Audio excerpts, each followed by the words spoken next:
ನಮಸ್ಕಾರ ji Kannada news DNA ಸ್ವಾಗತ. ನಾನು ಪ್ರವೀಣ್ ಕುಂಬಾರ್.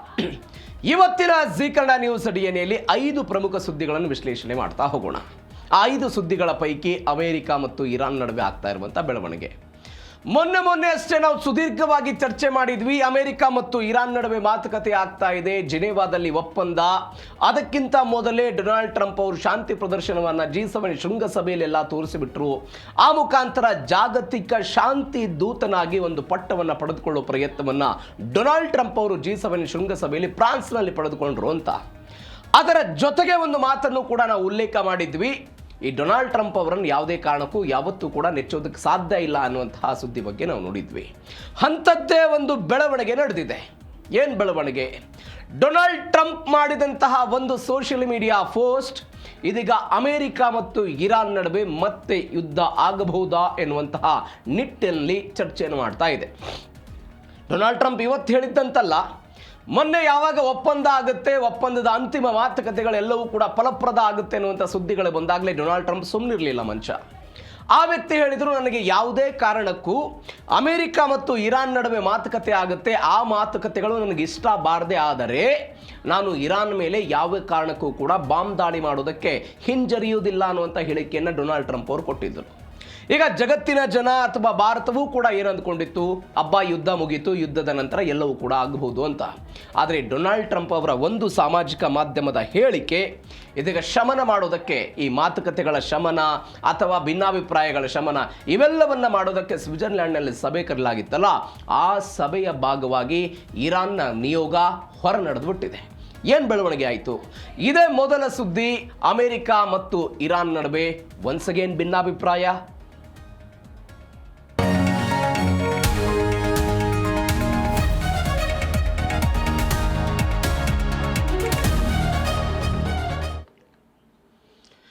ಸ್ವಿಟ್ಜರ್ಲ್ಯಾಂಡ್ನ ಬರ್ಗೆನ್ಸ್ಟಾಕ್ ರೆಸಾರ್ಟ್ನಲ್ಲಿ ಶಾಂತಿ ಮಾತುಕತೆಗಳು ನಡೀತಾ ಇತ್ತು.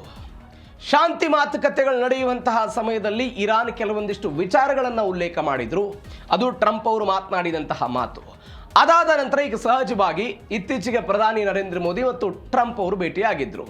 ಭೇಟಿಯಾದಂತಹ ಸಮಯದಲ್ಲಿ ಉಭಯ ನಾಯಕರು ಭೇಟಿಯಾಗಿ ಪರಸ್ಪರ ಕೈಕುಲುಕಿ ಒಂದು ಫೋಟೋ ಸೆಷನ್ ಆಗುತ್ತೆ, ಫೋಟೋ ತೆಗೆಸಿಕೊಳ್ತಾರೆ. ಈ ಫೋಟೋ ತೆಗೆಸಿಕೊಳ್ಳುವಂಥ ಉದ್ದೇಶ ಏನು? ಉಭಯ ದೇಶಗಳು ಗಟ್ಟಿಯಾಗಿವೆ, ಉಭಯ ದೇಶಗಳ ನಡುವೆ ಸಂಬಂಧಗಳು ಗಟ್ಟಿಯಾಗಿದೆ, ಯಾವುದೇ ಭಿನ್ನಾಭಿಪ್ರಾಯವಿಲ್ಲ, ಸೌಹಾರ್ದತೆಯ ಸಂಕೇತವಾಗಿ ಉಭಯ ದೇಶಗಳು ಕೆಲಸ ಮಾಡ್ತವೆ. ಅದು ರಾಜತಾಂತ್ರಿಕ ಆಗಿರ್ಬೋದು, ವ್ಯಾಪಾರ ವಹಿವಾಟುಗಳಾಗಿರ್ಬೋದು, ಒಪ್ಪಂದಗಳಾಗಿರ್ಬೋದು. ಈ ಫೋಟೋ ಸೆಷನ್ಗೆ ಇರಾನ್ನ ನಿಯೋಗವನ್ನು ಕರೆಯಲಾಯಿತು. ಅವರು ಮಾತುಕತೆಯನ್ನು ನಡೆಸ್ತೀವಿ, ಅದನ್ನು ಫೋಟೋ ಸೆಷನ್ಗೆ ಬರಲ್ಲ ಅಂತ ಒಂದು ಎಚ್ಚರಿಕೆ ಕೊಡೋ ಪ್ರಯತ್ನವನ್ನು ಅಮೆರಿಕಕ್ಕೆ ಮಾಡಿದ್ದಾರೆ. ಹಾಗಾದರೆ ಈ ಫೋಟೋ ಸೆಷನ್ನಿಂದ ಹೊರ ಹೋಗಿದ್ದಕ್ಕೆ ಮತ್ತು ಒಟ್ಟಾರೆ ಬೆಳವಣಿಗೆ ಸ್ವಿಟ್ಜರ್ಲ್ಯಾಂಡ್ನಲ್ಲಿ ಏನಾಯಿತು, ಡೀಟೇಲ್ಸ್ ನೋಡ್ತಾ ಹೋಗೋಣ. ಸಂಧಾನ ಸಭೆಯಲ್ಲಿ ಇರಾನ್ ವಾಕ್ಔಟ್ ಮಾಡಿದೆ. ಸಂಧಾನ ಸಭೆ ನಡೀತಿತ್ತು ಸ್ವಿಟ್ಜರ್ಲ್ಯಾಂಡ್ನ ಬರ್ಗೆನ್ಸ್ಟಾಕ್ ಎನ್ನುವಂಥ ಒಂದು ರೆಸಾರ್ಟ್ನಲ್ಲಿ. ಆ ರೆಸಾರ್ಟ್ಗೆ ಅಮೆರಿಕಾದವರು ಕೂಡ ಇದ್ದರು. ಅದಾದ ನಂತರ ಪಾಕಿಸ್ತಾನದ ಪ್ರಧಾನಿ ಶಹಬಾಜ್ ಶರೀಫ್, ಅದಾದ ನಂತರ ಇರಾನ್ನ ನಿಯೋಗ ಇತ್ತು. ಅವರು ಮೊದಲ ಹಂತದ ಶಾಂತಿಯ ಸುತ್ತು ಮಾತುಕತೆ ಸಂದರ್ಭದಲ್ಲಿ ಹೊರ ಹೋಗ್ಬಿಟ್ರು. ಏನಂತ? ಫೋಟೋ ಸೆಷನ್ನಲ್ಲಿ ನಾವು ಭಾಗವಹಿಸಲ್ಲ ಅಂತ, ಯಾವುದೇ ಕಾರಣಕ್ಕೂ ನಾವು ಭಾಗವಹಿಸಲ್ಲ ಅಂತ ಇರಾನ್ ನಿಯೋಗದವರು ಹೇಳಿದರು. ಅಮೆರಿಕ ಜೊತೆಗಿನ ಫೋಟೋ ಕೇವಲ ಮಾಧ್ಯಮ ಪ್ರದರ್ಶನ ಅಂತ ಇರಾನ್ ಅವರೆಲ್ಲ ಹೇಳಿದರು. ಅದಾದ ನಂತರ ಅರಾಗ್ಜಿ ಒಂದು ದಿಢೀರ್ ನಿರ್ಧಾರ ಆಯಿತು. ಪಾಕ್ ಪ್ರಧಾನಿ ಶಹಬಾಜ್ ಶರೀಫ್ ಎಲ್ಲ ದಬ್ಬ ಆದರು. ಏನು ಬೆಳವಣಿಗೆ ಆಯಿತು ನೋಡಿ ನೀವು. ಟ್ರಂಪ್ ಒಂದು ಪೋಸ್ಟ್ ಹಾಕಿದರು ಸಾಮಾಜಿಕ ಮಾಧ್ಯಮ ಟ್ರುತ್ನಲ್ಲಿ. ಏನಂತ? ಲೆಬನಾನ್ನಲ್ಲಿ ಇರಾನ್ ಬೆಂಬಲಿತ ಹೆಜ್ಬುಲ್ಲಾ ಗುಂಪು ತಕ್ಷಣವೇ ದಾಳಿಯನ್ನು ನಿಲ್ಲಿಸದೇ ಇದ್ದರೆ ಇರಾನ್ ಮೇಲೆ ನಾನು ಸೇನಾ ಕ್ರಮ ತೆಗೆದುಕೊಳ್ತೀನಿ ಅಂತ ದ್ವಂದ್ವ ನಿಲುವು ನೋಡಿ. ಇಷ್ಟು ದಿನಗಳ ಕಾಲ ಡೊನಾಲ್ಡ್ ಟ್ರಂಪ್ ಹೇಳ್ತಾ ಇದ್ರು, ಇಸ್ರೇಲ್ ಯಾವುದೇ ಕಾರಣಕ್ಕೂ ಲೆಬನಾನ್ ಮೇಲೆ ದಾಳಿ ಮಾಡಬಾರ್ದು ಅಂತ. ಯಾವ ಕಾರಣಕ್ಕಾಗಿ? ಅಮೆರಿಕ ಮತ್ತು ಇರಾನ್ ನಡುವೆ ಮಾತುಕತೆ ಆಗಬೇಕು ಅನ್ನೋ ಕಾರಣಕ್ಕಾಗಿ. ಇವತ್ತು ಒಂದ್ಸಗೇನೆ ಹೇಳಿದ್ರು, ಹೆಜ್ಬುಲ್ಲಾದವರು ದಾಳಿ ಮಾಡ್ತಾ ಇದ್ದಾರಲ್ಲ, ಆ ದಾಳಿ ನಿಲ್ಲಬೇಕು, ದಾಳಿ ನಿಲ್ಲದೆ ಹೋದರೆ ಅವರಿಗೆ ಸಪೋರ್ಟ್ ಮಾಡ್ತಾ ಇರುವಂಥ ಇರಾನ್ ಮೇಲೆ ನಾವು ದಾಳಿ ಮಾಡ್ತೀವಿ ಅಂತ. ಇದೀಗ ಈ ಒಪ್ಪಂದದಿಂದ ಅಥವಾ ಮಾತುಕತೆಯಿಂದ ಹೊರ ಹೋಗುವ ಪ್ರಯತ್ನದ ಭಾಗವಾಗಿ ಏನು ಮೆಸೇಜ್ ಕೊಡೋ ಪ್ರಯತ್ನ ಪಟ್ಟರು ನೋಡಿ. ಡೊನಾಲ್ಡ್ ಟ್ರಂಪ್ ನಮ್ಮ ಮೇಲೆ ಒತ್ತಡ ಹಾಕಿದ್ರು ಕೂಡ ನಾವು ಹೊರಗಡೆ ಹೋಗ್ತೀವಿ, ಯಾವುದೇ ಕಾರಣಕ್ಕೂ ನಾವು ಬಗ್ಗಲ್ಲ ಅನ್ನೋ ಸಂದೇಶವನ್ನು ಇರಾನ್ ಅವರು ಕೊಟ್ಟರು. ಎರಡನೇದ್ದು, ಆಂತರಿಕ ರಾಜಕೀಯ ಸಂದೇಶವನ್ನು ಕೊಡೋ ಪ್ರಯತ್ನವನ್ನು ಇರಾನ್ ಅವರು ಮಾಡಿದ್ದಾರೆ ಅಂತ ಲೆಕ್ಕಾಚಾರ. ಯಾಕಂದ್ರೆ ಇರಾನ್ನ ಕೆಲ ಜನರು ಮತ್ತು ವಿರೋಧ ಪಕ್ಷಗಳು, ಕೆಲ ನಾಯಕರು, ಅದು ಅರಾಜ್ಯ ಆಗಿರ್ಬೋದು, ಅಲ್ಲಿ ಅಧ್ಯಕ್ಷ ಅವರ ವಿರುದ್ಧ ಕೆಲವೊಂದಿಷ್ಟು ಆರೋಪಗಳನ್ನು ಮಾಡ್ತಾ ಇದ್ರು. ನೀವು ಅಮೆರಿಕಾದ ಈ ಮಾತುಕತೆಗಳಿಗೆ ಇರಾನನ್ನ ಮಣಿಸ್ತಾ ಇದ್ದೀರಿ, ಒಂದು ಸಾಫ್ಟ್ ಕಾರ್ನರ್ ತೋರಿಸ್ತಾ ಇದ್ದೀರಿ ಅಮೆರಿಕ ಜೊತೆಗೆ ಎನ್ನುವಂಥ ಆರೋಪಗಳನ್ನು ಮಾಡ್ತಾ ಇದ್ರು. ಇದೀಗ ಈ ನಿಯೋಗ ಈ ಫೋಟೋ ಸೆಷನ್ ಮತ್ತು ಮಾತುಕತೆಯಿಂದ ದೂರ ಸರಿಯುವ ಮುಖಾಂತರ ಏನು ಮೆಸೇಜ್ ಕೊಟ್ಟರು? ನಾವು ಇರಾನ್ನ ಈ ಸಾಫ್ಟ್ ಕಾರ್ನರ್ ತೋರಿಸ್ತಾ ಇಲ್ಲ, ಬದಲಾಗಿ ಅಮೆರಿಕ ನಮ್ಮ ಮೇಲೆ ಒತ್ತಡ ಹಾಕಿ ಆ ದಾಳಿ ಮಾಡಬಾರ್ದು, ಹಾರ್ಮುಜು ಇತ್ಯಾದಿ ಹೇಳಿದ್ರೆ ನಾವು ಇದರಿಂದ ಹೊರಗಡೆ ಬರ್ತೀವಿ ಅನ್ನುವಂತಹ ಸಂದೇಶವನ್ನು ಕೊಡೋ ಪ್ರಯತ್ನವನ್ನ ಇರಾನ್ನವರು ಮಾಡಿದ್ದಾರೆ ಅನ್ನುವಂತಹ ಲೆಕ್ಕಾಚಾರಗಳು ಬರ್ತಾ ಇದೆ. ಇದಕ್ಕೆ ಅಂತಾರಾಷ್ಟ್ರೀಯ ವಿದ್ಯಮಾನಗಳಲ್ಲಿ, ಅಂತಾರಾಷ್ಟ್ರೀಯ ರಾಜಕಾರಣದಲ್ಲಿ ಬ್ರೆಕ್ಸ್ಮನ್ ತಂತ್ರಗಾರಿಕೆ ಅಂತ ಕರೀತಾರೆ. ಏನಿದು ಬ್ರೆಕ್ಸ್ಮನ್ ತಂತ್ರಗಾರಿಕೆ ಅಂತ ಹೇಳಿದ್ರೆ, ಮಾತುಕತೆ ಮುರಿದು ಬೀಳುವ ಹಂತದಲ್ಲಿ ಇದ್ದಾಗಲೂ ಕೂಡ ಆ ಎಲ್ಲ ಮಾತುಕತೆಗಳನ್ನ ಅಂತಿಮವಾಗಿ ಮುರಿದು ನಿಲ್ಲಿಸೋದೇ ಇದರ ಉದ್ದೇಶ ಆಗಿರುತ್ತೆ. ಮುರಿದು ನಿಲ್ಲೋದು ಉದ್ದೇಶ ಆಗಿರುತ್ತೆ. ಇದರಿಂದ ಏನಾಗಿರುತ್ತೆ, ಒಂದು ಶತ್ರು ದೇಶಕ್ಕೆ ಭಯ ಆಗುತ್ತೆ, ಮತ್ತೊಂದು ಮಧ್ಯಸ್ಥಿಕೆ ವಹಿಸಿದಂತಹ ದೇಶಕ್ಕೂ ಕೂಡ ಭಯ ಬರುತ್ತೆ. ಈಗ ಯಾವುದೇ ಒಂದು ವ್ಯಾಪಾರ ಮಾಡ್ತಾ ಇರ್ತೀವಿ, ನಾವೇ ಮಾರ್ಕೆಟಲ್ಲಿ ಏನೋ ಖರೀದಿ ಮಾಡ್ತಾ ಇರ್ತೀವಿ, ಬಾರ್ಗೇನಿಂಗ್ ಮಾಡ್ತೀವಿ ನಾವು. ಅವನು ನಾನು ಕೊಡಲ್ಲ ಅಂತಿರ್ತಾನೆ, ಇಲ್ಲ ಪಕ್ಕದ ಅಂಗಡಿಯಲ್ಲಿ ಕೊಡ್ತಾನೆ, ನಾವೆಲ್ಲ ಮಾತಾಡ್ತಾ ಇರ್ತೀರಿ, ಬಾರ್ಗೇನಿಂಗ್ ನಡೀತಾ ಇರುತ್ತೆ. ಅಂದರೆ ಏನು, ನೀ ಕಡಿಮೆ ರೇಟಿಗೆ ಕೊಟ್ಟು ನಾನು ಇಲ್ಲಿ ನಿನ್ನ ಕಡೆಯಿಂದ ಇದನ್ನು ಖರೀದಿ ಮಾಡ್ತೀನಿ ಅಂತ ಒಂದು ಒತ್ತಡವನ್ನು ಹೇರುವ ಪ್ರಯತ್ನ. ಇರಾನ್ ಒನ್ಸ್ ಅಗೇನ್ ಆ ಒತ್ತಡವನ್ನು ಅಮೆರಿಕಾದ ಮೇಲೆ ಹೇರುವ ಪ್ರಯತ್ನವನ್ನು ಕೊನೆಯ ಹಂತದಲ್ಲಿ ಮಾಡ್ತಾ ಇದೆ ಅಂತ ಅದಕ್ಕೆ ಬ್ರೆಕ್ಸ್ಮನ್ಶಿಪ್ ತಂತ್ರಗಾರಿಕೆ ಅಂತ ಅಂತಾರಾಷ್ಟ್ರೀಯ ವಿದ್ಯಮದಲ್ಲೆಲ್ಲ ಕರೀತಾರೆ. ಈ ಬೆಳವಣಿಗೆ ಆಯಿತು. ಮತ್ತೊಂದು ಬೆಳವಣಿಗೆ ಏನು ಅಂತ ಹೇಳಿದ್ರೆ, ಹಾರ್ಮುಜ್ ಜಲಸಂಧಿ ಬಂದ್ ಮಾಡಿದರೆ ದೇಶವೇ ಇರಲ್ಲ ಅಂತ ಡೊನಾಲ್ಡ್ ಟ್ರಂಪ್ ಯಾರಿಗೆ ಗುಡುತ್ತಿರೋದು, ಇದೇ ಇರಾನ್ ವಿರುದ್ಧ ಗುಡುಗಿದ್ದಾರೆ. ಇರಾನ್ ನಿಯೋಗಕ್ಕೆ ಅಮೆರಿಕ ಅಧ್ಯಕ್ಷ ಟ್ರಂಪ್ ಅವರೆಲ್ಲ ವಾರ್ನಿಂಗ್ ಮಾಡಿದ್ರು, ಹಾರ್ಮುಜ್ ಜಲಸಂಧಿ ಮುಚ್ಚಿದ್ರೆ ನೀವು ದೇಶಕ್ಕೆ ಮರಳೋದಕ್ಕೆ ಸಾಧ್ಯ ಇಲ್ಲ ಅಂತ. ಎಷ್ಟು ದಿನಗಳ ಕಾಲ ಒಂದು ಚರ್ಚೆ ಆಗ್ತಾ ಇತ್ತು. 30 ದಿನಗಳ ಒಳಗಾಗಿ ಅಮೆರಿಕದ ನೌಕಾಪಡೆ ಹಾರ್ಮುಜ್ನಿಂದ ಮುಕ್ತಿ ಆಗಬೇಕು, ಎಂದಿನಂತೆ ವಾಣಿಜ್ಯ ಹಡಗುಗಳೆಲ್ಲ ಸಂಚಾರ ಆಗಬೇಕು, ಇತ್ಯಾದಿ ಚರ್ಚೆ. ಇದೀಗ ಹೊಸದಾಗಿ ದಾಳಿ ಮಾಡಿ ಇರಾನ್ ನಾಶಪಡಿಸೋದಾಗೆಲ್ಲ ಟ್ರಂಪ್ ವಾಗ್ದಾಳಿ ನಡೆಸಿದ್ರು. ಇರಾನ್ ಒಪ್ಪಿದ್ರೆ ಹಾರ್ಮುಜ್ ಮಾರ್ಗವನ್ನು ನೇರ ನಿಯಂತ್ರಣಕ್ಕೆ ಪಡೆಯುವ ಇರಾದೆಯನ್ನೆಲ್ಲ ಮಾಡಿದ್ದಾರೆ. ಜಲಸಂಧಿ ಸಂಚರಿಸುವ ಹಡಗುಗಳ ತೈಲ ಮೌಲ್ಯದ ಮೇಲೆ 20% ಟೋಲನ್ನು ವಿಧಿಸ್ತೀವಿ ಅಂತ ಅವರು ಹೇಳಿಕೆ ಕೊಡೋ ಪ್ರಯತ್ನವನ್ನು ಮಾಡ್ತಾ ಇದ್ದಾರೆ. ಅಂದರೆ ಯಾವ ಟೋಲ್ನ ವಿರುದ್ಧ ಅಮೆರಿಕ ಇಷ್ಟು ದಿನಗಳ ಕಾಲ ಇರಾನ್ ವಿರುದ್ಧ ಫೈಟ್ ಮಾಡಿತ್ತು, ಇದೀಗ ಅದೇ ಟೋಲನ್ನು ನಾವು ಹಾಕ್ತೀವಿ ಅಂತ. ನಾವು ನಿನ್ನೆ ಇದ್ರ ಬಗ್ಗೆ ಚರ್ಚೆ ಮಾಡಿದ್ವಿ. ಅಮೆರಿಕದ ಕಡೆ 2-3 ಪ್ಲಾನ್ಗಳಿದೆ. ಒಂದು, ಯಾವ್ಯಾವ ಬಂದರುಗಳು ಯಾವ್ಯಾವ ಹಡಗುಗಳು ಅಮೆರಿಕದ ಬಂದರುಗಳ ಸಹಾಯವನ್ನು ಪಡೆದುಕೊಂಡು ಬರುತ್ತೋ ಆ ಎಲ್ಲ ವಾಣಿಜ್ಯ ಹಡಗುಗಳಿಗೂ ಕೂಡ ಸುಂಕವನ್ನು ವಿಧಿಸುವ ಪ್ರಯತ್ನ ಮೊದಲ ಹಂತದಲ್ಲಿ ಇರುತ್ತೆ ಅಂತ. ಇನ್ನು 2ನೇ ಹಂತದಲ್ಲಿ ಅಮೆರಿಕ ಏನು ಮಾಡಬಹುದು, ಯಾವ್ಯಾವ ಹಡಗುಗಳು ಇರಾನ್ನಿಂದ ತೈಲವನ್ನು ಬೇರೆ ದೇಶಗಳಿಗೆ ತೆಗೆದುಕೊಂಡು ಹೋಗ್ತವೋ, ಅಥವಾ ಮತ್ತೊಂದು ದೇಶದಿಂದ ಇರಾನನ್ನು ಪ್ರವೇಶ ಮಾಡುವಂಥ ಯಾವ್ಯಾವ ಹಡಗುಗಳಿದೆಯೋ ಆ ಎಲ್ಲ ಹಡಗುಗಳಿಗೆ ಸುಂಕವನ್ನು ವಿಧಿಸುವ ಪ್ರಯತ್ನಕ್ಕೆ ಡೊನಾಲ್ಡ್ ಟ್ರಂಪ್ ಅವರು ಮುಂದೆ ಆಗಬಹುದು ಎನ್ನುವಂಥ ಆಲೋಚನೆ ಜಾಗತಿಕವಾಗಿ ನಡೀತಾ ಇದೆ. ಈ ಮುಖಾಂತರ ಒನ್ಸ್ ಅಗೇನ್ ಅವರು ಏನು ಹೇಳ್ತಾ ಇದ್ದಾರೆ, ಹಾರ್ಮುಜ್ ನಿಯಂತ್ರಣ ನಮ್ಮದು ಅಂತ. ನೀವು ಮೊದಲ ದಿನದಿಂದಲೂ ಕೂಡ ಈ ಬಿಕ್ಕಟ್ಟು ಶುರುವಾಗ್ತಾ ಇರೋದು. ಮೊದಲು ಶುರುವಾಗಿದ್ದು ಪರಮಾಣು ಕಾರ್ಯಕ್ರಮ, ಅದಾದ ನಂತರ ಇರಾನ್ ಬಂದ್ ಮಾಡ್ತು. ಇರಾನ್ ಬಂದ್ ಮಾಡಿದ ನಂತರ 3 ದಿನಗಳ ಹಿಂದೆ ಒನ್ಸ್ ಅಗೇನ್ ನಾವು ಬಂದ್ ಮಾಡ್ತೀವಿ ಅಂತ ಹೇಳ್ತು. ಬಂದ್ ಮಾಡಿದ ನಂತರ ಅಮೆರಿಕಾಕ್ಕೊಂದು ಆತಂಕ ಶುರುವಾಯಿತು. ಇದೀಗ ಇರಾನ್ ಮತ್ತು ಅಮೆರಿಕಾದ ನಡುವೆ ಈ ಫೈಟಿಂಗ್ ಮುಂದುವರೆದರೆ ಜಾಗತಿಕ ಆರ್ಥಿಕ ವ್ಯವಸ್ಥೆಗೆ ಪೆಟ್ಟು ಬೀಳುತ್ತೆ ಅಂತ. ಈಗ ಇರಾನ್ ಏನು ಮಾಡ್ತು, ತನ್ನ ಅಸ್ತ್ರವನ್ನಾಗಿ ಬಳಕೆ ಮಾಡ್ಕೊಳ್ಳೋದಕ್ಕೆ ಹಾರ್ಮುಜ್ ಅನ್ನು ಅದು ತೆಗೆದುಕೊಂಡು ಹೋಗೋ ಪ್ರಯತ್ನವನ್ನು ಮಾಡ್ತು. ಬಟ್ ಅಮೆರಿಕ ಏನು ನೋಡ್ತಾ ಇದೆ, ಇರಾನ್ನ ಆರ್ಥಿಕತೆಗೆ ಪೆಟ್ಟು ಕೊಡಬೇಕು ಅನ್ನುವಂತಹ ಕಾರಣಕ್ಕಾಗಿ ಅವರು ನೋಡ್ತಾ ಇದ್ದಾರೆ. ಇದರ ಒಟ್ಟಾರೆ ಪರಿಣಾಮ ಏನಾಗುತ್ತೆ, ಇಡೀ ಜಾಗತಿಕ ತೈಲ ಮಾರುಕಟ್ಟೆಗೆ ಬೀಳುತ್ತೆ ಅನ್ನೋದನ್ನ ಉಭಯ ದೇಶಗಳು ಕೂಡ ಮನಗಳಿಗೆ ಮಾಡ್ಕೊಳ್ಬೇಕು. ಹೀಗಾಗಿ ಮೊದಲು ಹಂತದಲ್ಲಿ ಒಪ್ಪಂದದ ನಂತರ ಈ ಹಾರ್ಮುಜ್ ಜಲಸಂಧಿಯನ್ನು ಮುಕ್ತ ಮಾಡಬೇಕು ಅಂತ ಈ ಮುಕ್ತ ಮಾಡಿದ್ದರ ಹೊರತಾಗಿಯೂ ಕೂಡ ಒನ್ಸ್ ಅಗೇನ್ ಏನು ಹೇಳ್ತಾ ಇದ್ದಾರೆ, ನಾವು ದಾಳಿಯನ್ನು ಮಾಡ್ತಾ ಇದ್ದೀವಿ ಅಂತ. ದಾಳಿ ಮಾಡುವ ಉದ್ದೇಶ ಏನು ಅಂತ ಹೇಳಿದ್ರೆ, ಯಾವ ಒಪ್ಪಂದದ ಮಾತುಕತೆಗಳು ಅನುಷ್ಠಾನಕ್ಕೆ ಬರಲ್ಲ, ಯಾವ ಮಾತುಕತೆಗಳಿಂದ ಇರಾನ್ ದೂರ ಉಳಿದು ಬಿಡುತ್ತೋ, ಒಂದು 60 ಡೇ ಪೀರಿಯಡ್ ಇದೆಯಲ್ಲ, ಈ ಪೀರಿಯಡಲ್ಲಿ ಅಮೆರಿಕ ಏನು ಮಾಡುತ್ತೆ, ಇರಾನ್ ಏನು ಮಾಡುತ್ತೆ ಅನ್ನುವಂಥದ್ದು ನಿರ್ಣಾಯಕ ಆಗುತ್ತೆ. ಅದು ಹಾರ್ಮುಜ್ ವಿಚಾರದಲ್ಲಿ ಆಗಿರ್ಬೋದು, ಅದಾದ ನಂತರ ಪರಮಾಣು ಕಾರ್ಯಕ್ರಮದ ವಿಚಾರದಲ್ಲಿ ಆಗಿರ್ಬೋದು, ಯುರೇನಿಯಂ ಸಂಸ್ಕರಣೆ ಮಾಡೋದು, ಅದನ್ನು ಹಸ್ತಾಂತರ ಮಾಡೋದು, ಇವೆಲ್ಲವೂ ಕೂಡ ಮುಂದಿನ 60 ದಿನಗಳಲ್ಲಿ ನಿರ್ಣಾಯಕ ಆಗುತ್ತೆ. ಇದೀಗ ಟ್ರಂಪ್ ಏನು ಹೇಳ್ತಾ ಇದ್ದಾರೆ, ನೀವೇನಾದರೂ ಹಾರ್ಮುಜ್ ಜಲಸಂಧಿಯನ್ನು ಮುಚ್ಚಿಬಿಟ್ರೆ ನಿಮ್ಮ ದೇಶಕ್ಕೆ ನೀವು ಮರಳೋದಕ್ಕೆ ಸಾಧ್ಯ ಇಲ್ಲ ಅಂತ. ಬಟ್ ಇದೇ ಕಾರಣಕ್ಕಾಗಿ ಇರಾನ್ ಏನು ಮಾಡ್ತಾ ಇದೆ, ಇದಕ್ಕೊಂದು ಪ್ರತಿರೋಧ ತೋರಿಸುವಂತಹ ಪ್ರಯತ್ನವನ್ನು ಮಾಡ್ತಾ ಇದೆ. ಹೀಗಾಗಿ ಹೊಸ ದಾಳಿ ಆಗುತ್ತಾ, ಹಾರ್ಮುಜ್ ಜಲಸಂಧಿಯನ್ನು ಬಿಟ್ಟುಕೊಡುತ್ತಾ ಅಂತ. ಇರಾನ್ ಮೊದಲ ದಿನದಿಂದಲೂ ವಾದ ಇರೋದು, ನನ್ನ ಕರಾವಳಿ ಪ್ರದೇಶಕ್ಕೆ ಬರುವಂತಹ ಜಲಸಂಧಿಯ ಮೇಲೆ ಅಮೆರಿಕದ ಹಿಡಿತ ಯಾಕೆ? ನೀವು ಫೆಬ್ರವರಿ 28ಕ್ಕಿಂತ ಮೊದಲು ಅದು ನಮ್ಮದೇ ಸ್ವಾಯತ್ತತೆಯಲ್ಲಿತ್ತು. 28ರ ನಂತರ ಬಂದು ಅಮೆರಿಕ ಅದರ ಮೇಲೆ ಆಧಿಪತ್ಯವನ್ನು ಸ್ಥಾಪನೆ ಮಾಡೋ ಪ್ರಯತ್ನವನ್ನು ಮಾಡ್ತಾ ಇದ್ದೀವಿ. ಇದೀಗ ಹಾರ್ಮುಜ್ ಜಲಸಂಧಿ ಹಂಚಿಕೆ ಆಗಬೇಕಾಗಿರೋದು ಅಥವಾ ಅದರ ಮೇಲೆ ನಿಯಂತ್ರಣ ಹೊಂದಬೇಕಾಗಿರೋದು ಎರಡು ದೇಶಗಳು ಅಂತ ಇರಾನ್ ಹೇಳುತ್ತೆ. ಒಮಾನ್ ಮತ್ತು ಇರಾನ್ ಅವರು ಮಾತ್ರ, ಅಮೆರಿಕಾದವರು ಯಾಕೆ ಅಂತ. ಬಟ್ ಅಮೆರಿಕ ಮಾತ್ರ ನಾನು ದಾಳಿ ಮಾಡ್ತೀನಿ ಮುಚ್ಚಿದ್ರೆ ಅಂತ ಅವರೆಲ್ಲ ಹೇಳೋ ಪ್ರಯತ್ನ. ಒಂದು ಕಡೆ ಶಾಂತಿ ಮಾತುಕತೆಗಳು, ಮತ್ತೊಂದು ಕಡೆ ಇಂಥದ್ದೊಂದು ಬೆಳವಣಿಗೆಗಳು ತೆರೆಮರೆಯಲ್ಲೆಲ್ಲ ಆಗ್ತಿದೆ. ಮತ್ತೊಂದು ಕಡೆ ಮುನೀರ್ ಅವರನ್ನ ಗುಣಗಾನ ಮಾಡಿದ್ದಾರೆ JD ವ್ಯಾನ್ಸ್. ಇಷ್ಟು ದಿನ ಕೇವಲ ಡೊನಾಲ್ಡ್ ಟ್ರಂಪ್ ಮಾತ್ರ ನೀಲಿಗಣ್ಣಿನ ಹುಡುಗ, ನನ್ನ ಅಚ್ಚುಮೆಚ್ಚಿನ ಸೇನಾ ನಾಯಕ ಇತ್ಯಾದಿ ಇತ್ಯಾದಿ ಪದ ಪ್ರಯೋಗಗಳ ಬಳಕೆ ಮಾಡುವ ಮುಖಾಂತರ ಮುನೀರ್ ಅವರನ್ನು ಹಾಡಿ ಹೊಗಳಿದ್ರು. ಸ್ವತಃ ಪಾಕಿಸ್ತಾನದ ಒಬ್ಬ ಸೇನಾ ನಾಯಕನನ್ನು ಮೊಟ್ಟ ಮೊದಲ ಬಾರಿಗೆ ಶ್ವೇತಭವನಕ್ಕೆ ಕರೆದು ಆಪರೇಷನ್ ಸಿಂಧೂರ್ ನಂತರ ಔತಣಕೂಟವನ್ನೆಲ್ಲ ಏರ್ಪಡಿಸಲಾಗಿತ್ತು. ಇದೀಗ JD ವ್ಯಾನ್ಸ್ ಹೇಳ್ತಿದ್ದಾರೆ, ಸೇನಾ ಮುಖ್ಯಸ್ಥ ಅಸೀಂ ಮುನೀರ್ ಕಾರ್ಯವೈಖರಿಗೆ ನಾನೆಲ್ಲ ಫಿದಾ ಆಗಿಬಿಟ್ಟಿದ್ದೀನಿ, ನನ್ನ ಪತ್ನಿ ಉಷಾ ಅವರನ್ನು ಬಿಟ್ಟರೆ ನನಗೆ ಮುನೀರ್ ಅವರೇ ಅಚ್ಚುಮೆಚ್ಚಂತೆಲ್ಲ ಹೇಳಿದರು. ಮಧ್ಯಪ್ರಾಚ್ಯ ಸಂಘರ್ಷ ಶಮನದಲ್ಲಿ ಮುನೀರ್ ನಾಯಕತ್ವಕ್ಕೆ ಅಮೆರಿಕ ಎಲ್ಲ ಶ್ಲಾಘನೆ ವ್ಯಕ್ತಪಡಿಸಿದೆ. ಕಳೆದ 3 ತಿಂಗಳಲ್ಲಿ ಎಲ್ಲರಿಗಿಂತ ಹೆಚ್ಚಾಗಿ ಮುನೀರ್ ಜೊತೆ ಮಾತನಾಡಿದ್ದೀನಿ ಅಂತ ವ್ಯಾನ್ಸ್ ಹೇಳಿದರು. ಪಾಕ್ ಪ್ರಧಾನಿ ಶಹಬಾಜ್ ಶರೀಫ್ ಎದುರಲ್ಲಿ ಸೇನಾ ಮುಖ್ಯಸ್ಥನಿಗೆ ಒಂದು ದೊಡ್ಡ ಮನ್ನಣೆ ಸಿಕ್ಕಿದೆ. ನಿಮಗೆ ಸ್ವಲ್ಪ ಇತಿಹಾಸಕ್ಕೆ ಹೋಗ್ಬೇಕು, ನಾವು ಅನೇಕ ಬಾರಿ ಇದ್ರ ಬಗ್ಗೆ ಚರ್ಚೆ ಮಾಡಿದ್ದೀವಿ.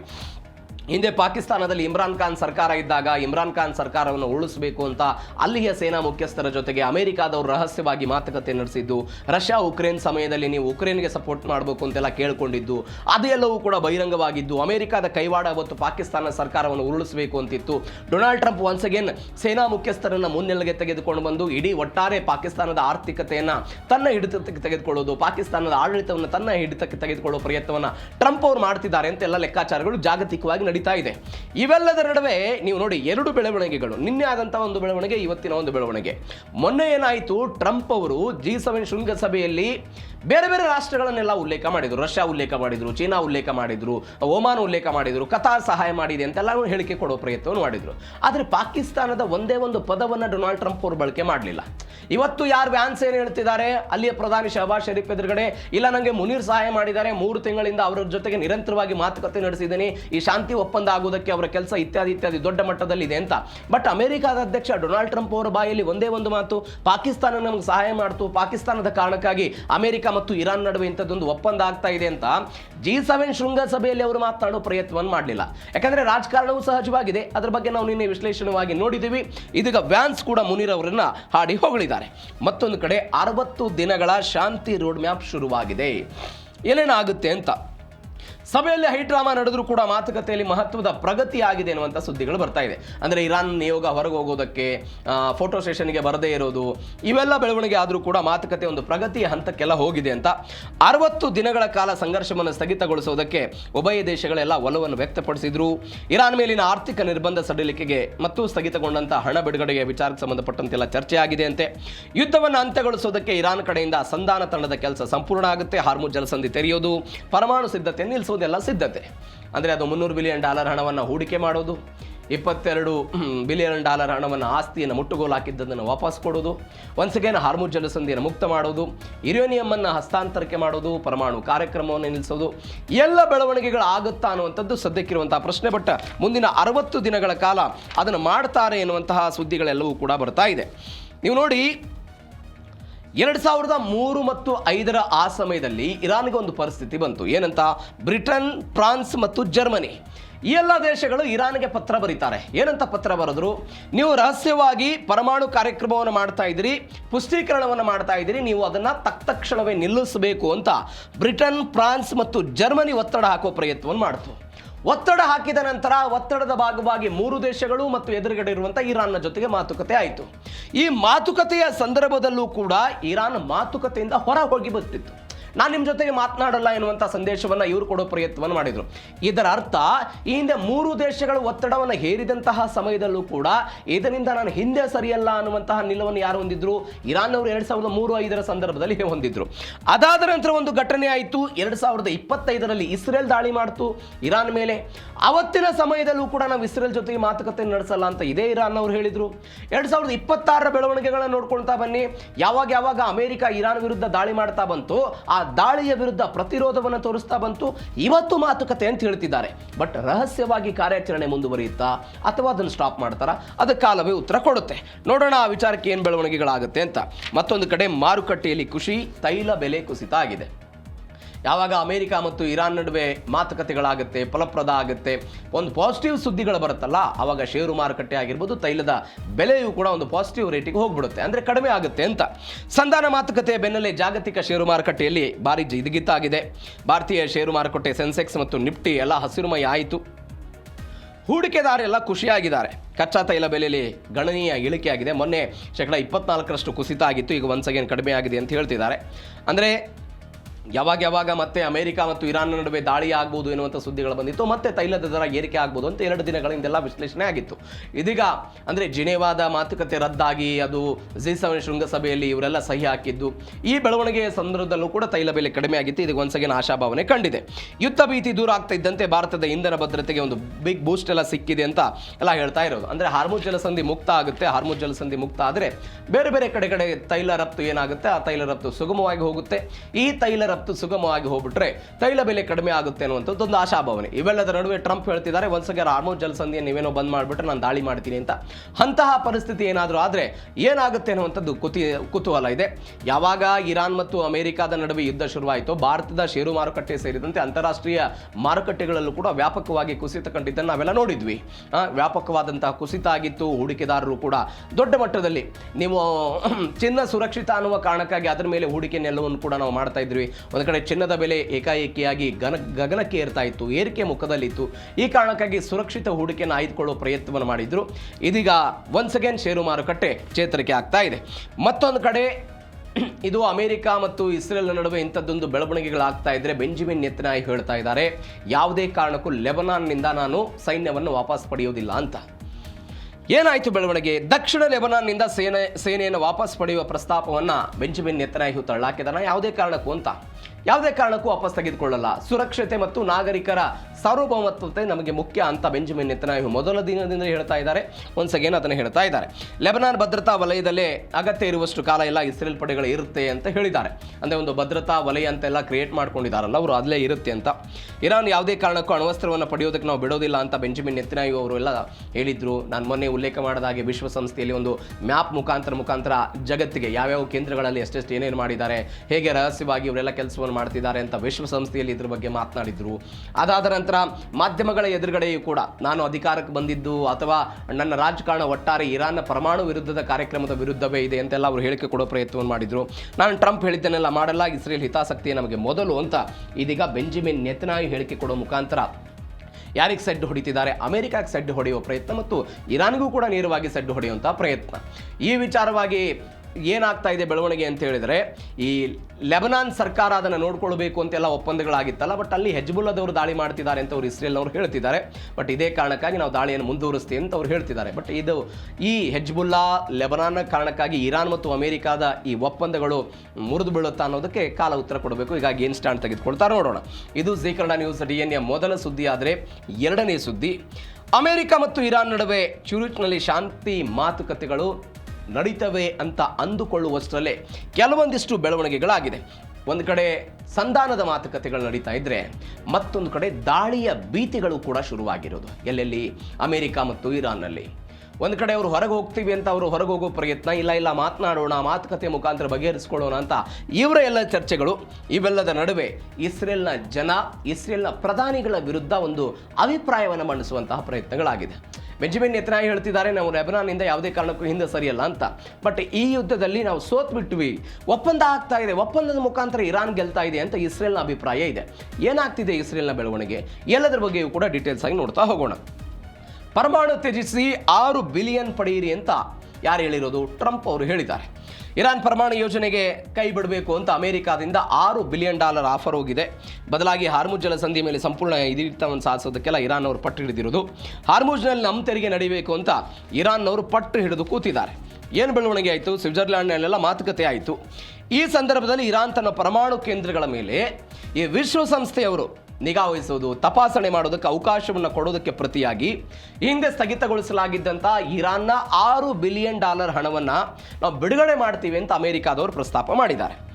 ಅಂದರೆ ಪೆಜಿಶ್ಕಿಯಾನ್ ಮತ್ತು ಟ್ರಂಪ್ ಅವ್ರ ಜೊತೆಗೆಲ್ಲ ಮಾತುಕತೆ ಆಯಿತು, ಸಹಿ ಆದ ನಂತರ ಸ್ವಿಸ್ ದೇಶದ ಬರ್ಗೆನ್ ಸ್ಟಾಕ್ ರೆಸಾರ್ಟ್ನಲ್ಲಿ ಎಲ್ಲ ಆಯಿತು, ಈ ಮಾತುಕತೆಗಳಾಯಿತು. ಇದರ ಏನೇನು ಷರತ್ತುಗಳು? ಕತಾರ್ ಬ್ಯಾಂಕ್ಗಳಲ್ಲಿ $6 ಬಿಲಿಯನ್ ಹಣ ಈಗಾಗಲೇ ಇರಾನ್ದು ಸಿಕ್ಕಾಕೊಂಡಿದೆ. ಇದನ್ನು ಬಿಡುಗಡೆ ಮಾಡೋದಕ್ಕೆ ಕತಾರ್ ಮತ್ತು ಅಮೆರಿಕಾದವರು ಒಂದು ಯೋಜನೆ ರೂಪಿಸ್ತಾ ಇದ್ದಾರೆ. ಈ ಹಣವನ್ನು ಬಿಡುಗಡೆ ಮಾಡಿದಾಗ ಹಾಗಾದರೆ ಇರಾನ್ ಅವರು ಇದನ್ನು ಸಂಪೂರ್ಣವಾಗಿ ಬಳಸ್ಬೋದಾ? ಇಲ್ಲ, ಅಲ್ಲೊಂದು ಕಂಡೀಷನ್ ಇದೆ. ಏನು ಕಂಡೀಷನು? ಈ ಹಣವನ್ನು ಇರಾನ್ ನೇರವಾಗಿ ನಗದು ರೂಪದಲ್ಲಿ ಬಳಕೆ ಮಾಡುವಂತಿಲ್ಲ. ಬದಲಾಗಿ ಏನು ಮಾಡ್ಬೋದು? ಕೇವಲ ಆಹಾರ, ಔಷಧಿ, ಮೂಲಭೂತ ಸೌಕರ್ಯಗಳು, ಮಾನವೀಯ ವಸ್ತುಗಳ ಖರೀದಿಗೆ ಮಾತ್ರ ಈ $6 ಬಿಲಿಯನ್ ಹಣವನ್ನು ಬಳಕೆ ಮಾಡಬಹುದು ಅಂತ, ಅದನ್ನು ಕತಾರ್ ಮಾರುಕಟ್ಟೆಯ ಮುಖಾಂತರ ಬಳಸಬಹುದು ಅಂತ ಯಾರು ಹೇಳ್ತಾ ಇದ್ದಾರೆ? ಅಮೆರಿಕಾದವರು ಒಂದು ಎಚ್ಚರಿಕೆ ಕೊಡೋ ಪ್ರಯತ್ನವನ್ನು ಮಾಡ್ತಾ ಇರೋದು. ಇದಕ್ಕೆ ಕಂಡೀಷನ್ ಆಗಿ ಇರಾನ್ ಅವರು ಏನು ಮಾಡಬಹುದು? ಅಂತಾರಾಷ್ಟ್ರೀಯ ಈ ಪರಮಾಣು ಸಂಸ್ಥೆಯ ಅಧಿಕಾರಿಗಳು, ಇನ್ಸ್ಪೆಕ್ಟರ್ಗಳು ಆಗಾಗ ಬರ್ತಾರಲ್ಲ, ಅವರೆಲ್ಲರಿಗೂ ಕೂಡ ನಿಮ್ಮ ಅದು ಇಸ್ಪಾನ್ ಆಗಿರ್ಬೋದು, ನಂಟಾಜ್ ಆಗಿರ್ಬೋದು, ಬೇರೆ ಬೇರೆ ಪರಮಾಣು ಕೇಂದ್ರಗಳನ್ನು ಅವರಿಗೆ ಪರಿಷ್ಕರಣೆಗೆ ಮಾಡೋದಕ್ಕೆ ಅವಕಾಶವನ್ನು ಮಾಡಿಕೊಡಬೇಕು. ಅಂದಾಗ ನಾವು $6 ಬಿಲಿಯನ್ ಹಣವನ್ನು ನಾವು ಬಿಡ್ತೀವಿ ಅಂತ ಹೇಳಿದ್ದಾರೆ. ಮತ್ತೊಂದು ಕಡೆ ಟ್ರಂಪ್ ದಾಳಿ ಎಚ್ಚರಿಕೆ ಇರಾನ್ ತಿರುಗೇಟು ಕೊಟ್ಟಿದೆ. ಇರಾನ್ ಬಾಲ ಬಿಚ್ಚಿದ್ರೆ 100 ಪಟ್ಟು ಹೆಚ್ಚು ತೀವ್ರ ದಾಳಿ ಮಾಡ್ತೀವಿ ಅಂತ ಯಾರು ಹೇಳಿದ್ರು? ಡೊನಾಲ್ಡ್ ಟ್ರಂಪ್ ಹೇಳಿದರು. ಹೆಜ್ಬುಲ್ಲಾ ಬಂಡುಕೋರ ಚಟುವಟಿಕೆ ನಿಲ್ಲಿಸದೇ ಇದ್ರೆ ಯುದ್ಧ ಫಿಕ್ಸ್ ಅಂತ ಅಮೆರಿಕ ಹೇಳ್ತಾ ಇದೆ. ಹೆಜ್ಬುಲ್ಲಾದವರು ಚಟುವಟಿಕೆಯನ್ನು ಮಾಡ್ತಾ ಇದ್ದಾರೆ ಅಂತ ಒಂದು ಆರೋಪ. ಅದನ್ನು ನಿಲ್ಲಿಸಬೇಕು ಅಂತ ಮಾತನಾಡುವಾಗ ಟ್ರಂಪ್ ಎಚ್ಚರಿಕೆಯಿಂದ ಇರಲಿ ಅಂತ ಇರಾನ್ ಗುಡುಗಿಬಿಟ್ಟಿದೆ. ಶಾಂತಿ ಸಭೆ ನಡೀತಾ ಇರುವಾಗಲೇ ಒಂದು ಟ್ರಂಪ್ ಸೋಷಿಯಲ್ ಪೋಸ್ಟ್ನಲ್ಲೆಲ್ಲ ರಣಕಳೆ ಮುಳುಗಿಸಿದ್ರು. ಅಂದರೆ ನಾನು ಹೇಳಿದ್ದೇನೆ, 1982ರಲ್ಲಿ ಹೆಜ್ಬುಲ್ಲಾ ಉಗಮ ಆದಾಗಿಂದಲೂ ಕೂಡ ಅಲ್ಲಿ 2 ಸೈನ್ಯಗಳಿರೋ, ಒಂದು ಅಧಿಕೃತ ಮತ್ತೊಂದು ಅನಧಿಕೃತ. ಲೆಬನಾನ್ ಅಧಿಕೃತ ಸರ್ಕಾರ ಸೈಲೆಂಟ್ ಆಗಿದ್ದಾಗಲೂ ಕೂಡ ಅಲ್ಲಿಯ ಹೆಜ್ಬುಲ್ಲಾ ಪಡೆಯವರು ಇಸ್ರೇಲ್ನ ವಿರುದ್ಧ 1982ರಿಂದಲೂ ಕೂಡ ಪೈಪೋಟಿ ಮಾಡ್ತಾ ಇರೋದು, ಅವರನ್ನು ಆ ಭೂಮಿಯಿಂದ ಓಡಿಸಬೇಕು ಅಂತ ಇರಾನ್ ಏನು ಕನಸು ಕಂಡಿದೆ, ಅದಕ್ಕೆ ಸಪೋರ್ಟಿವ್ ಆಗಿ ಹೆಜ್ಬುಲ್ಲಾದವರು ಕೆಲಸ ಮಾಡ್ತಾ ಇದ್ದಾರೆ. ಇದೀಗ ಟ್ರಂಪ್ ಅವರಿಗೆ ಅನಿಸ್ತಾ ಇದೆ ಆ ಹೆಜ್ಬುಲ್ಲಾ ಅವರ ದಾಳಿಯನ್ನು ತಡಿಬೇಕು ಅಂತ. ಅಂದರೆ ಒಟ್ಟಾರೆ ಈ ರೆಸಿಸ್ಟೆನ್ಸ್ ಎನ್ನುವಂಥದ್ದು ಒಂದು ಗ್ರೂಪ್ ಏನಿದೆ, ರೆಸಿಸ್ಟೆನ್ಸ್ ಗ್ರೂಪ್ನ 2 ಉದ್ದೇಶ. ಒಂದು ಇಸ್ರೇಲ್ನ ವಿರುದ್ಧ ಹೋರಾಟ ಮಾಡೋದು, ಇಸ್ರೇಲ್ನ ಅಸ್ತಿತ್ವವನ್ನು ಕೊನೆಗೊಳಿಸೋದು.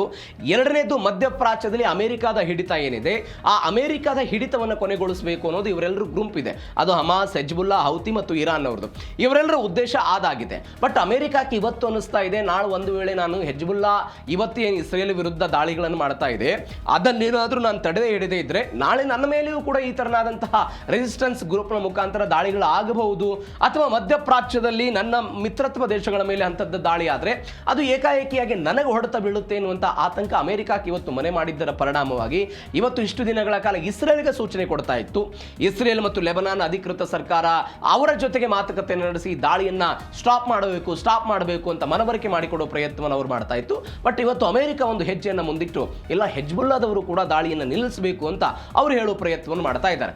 ಹಾಗಾದರೆ ಇಸ್ರೇಲ್ನ ಅಸ್ತಿತ್ವವನ್ನು ಇವರು ವೆಲ್ಕಮ್ ಮಾಡಿದ್ರು ಅಮೆರಿಕಾದವರು. ಈ ಹಿಂದೆ ನಾವು ಅನೇಕ ಬಾರಿ ಚರ್ಚೆ ಮಾಡಿದ್ದೀವಿ.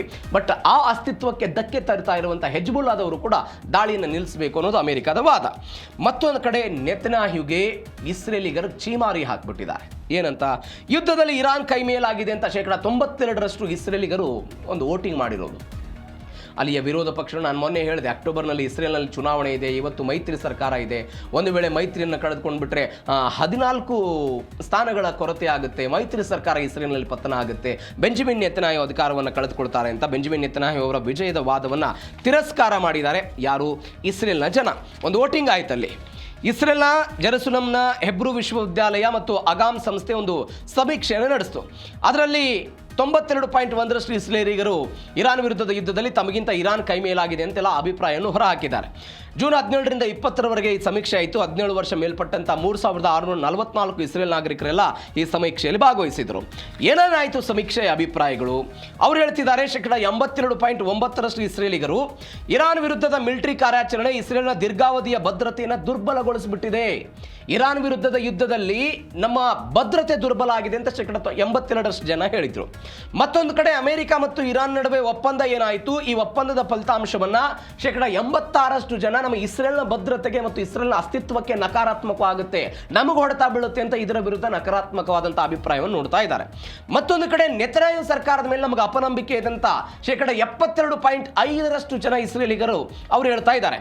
ಅವರು ನಾವು ನೆತನ್ಯಾಹು ಅವರ ಮೇಲೆ ನಂಬಿಕೆ ಇಟ್ಟಿದ್ವಿ, ನಾವು ಯುದ್ಧದ ಗುರಿಗಳನ್ನು ಸಾಧಿಸಿದ್ದೀವಿ, ಅಸ್ತಿತ್ವದ ಭೀತಿಯನ್ನು ನಿವಾರಿಸಿದ್ದೀವಿ ಅಂತ ನೆತನ್ಯಾಹು ಹೇಳ್ತಾ ಇದ್ದಾರೆ. ಬಟ್ ನಮಗೆ ಅವರ ಮೇಲೆ ನಂಬಿಕೆ ಇಲ್ಲ, ನಾವು ಸೋತು ಬಿಟ್ಟಿದ್ದೀವಿ ಅಂತ 72% ಜನ ಅಲ್ಲಿ ಹೇಳ್ತಾ ಇರೋದು. ಮತ್ತೊಂದು ಕಡೆ ಯುದ್ಧಗಳ ಗುರಿಗಳ ವಿಫಲ 87.8% ಇಸ್ರೇಲ್ನ ಜನ ಯುದ್ಧದ ಉದ್ದೇಶಗಳನ್ನು ಸಂಪೂರ್ಣವಾಗಿ ಇಸ್ರೇಲ್ ಸೋತು ಬಿಟ್ಟಿದೆ ಅಂತ ಅಭಿಪ್ರಾಯವನ್ನು ವ್ಯಕ್ತಪಡಿಸ್ತಾ ಇದ್ದಾರೆ. ಮತ್ತೊಂದು ಕಡೆ ನೆತನ್ಯಾಹು ಅವರು ನಿಭಾಯಿಸಿದಂತಹ ರೀತಿ ಅತ್ಯಂತ ಕಳಪೆ ಮತ್ತು ವಿಫಲ ಆಗಿದೆ ಅಂತ 56.4% ಜನ ನೇರವಾಗಿ ಬೆಂಜಮಿನ್ ನೆತನ್ಯಾಹು ಅವರ ವಿರುದ್ಧ.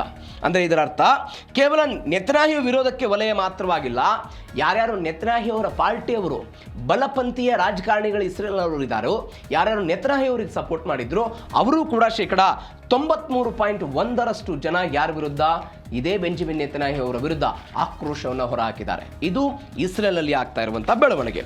ಮತ್ತೊಂದು, ಕತಾರ್ ಅನಿಲ ಕೇಂದ್ರದಲ್ಲಿ ಒಂದು ಸ್ಫೋಟ ಆಗಿದೆ.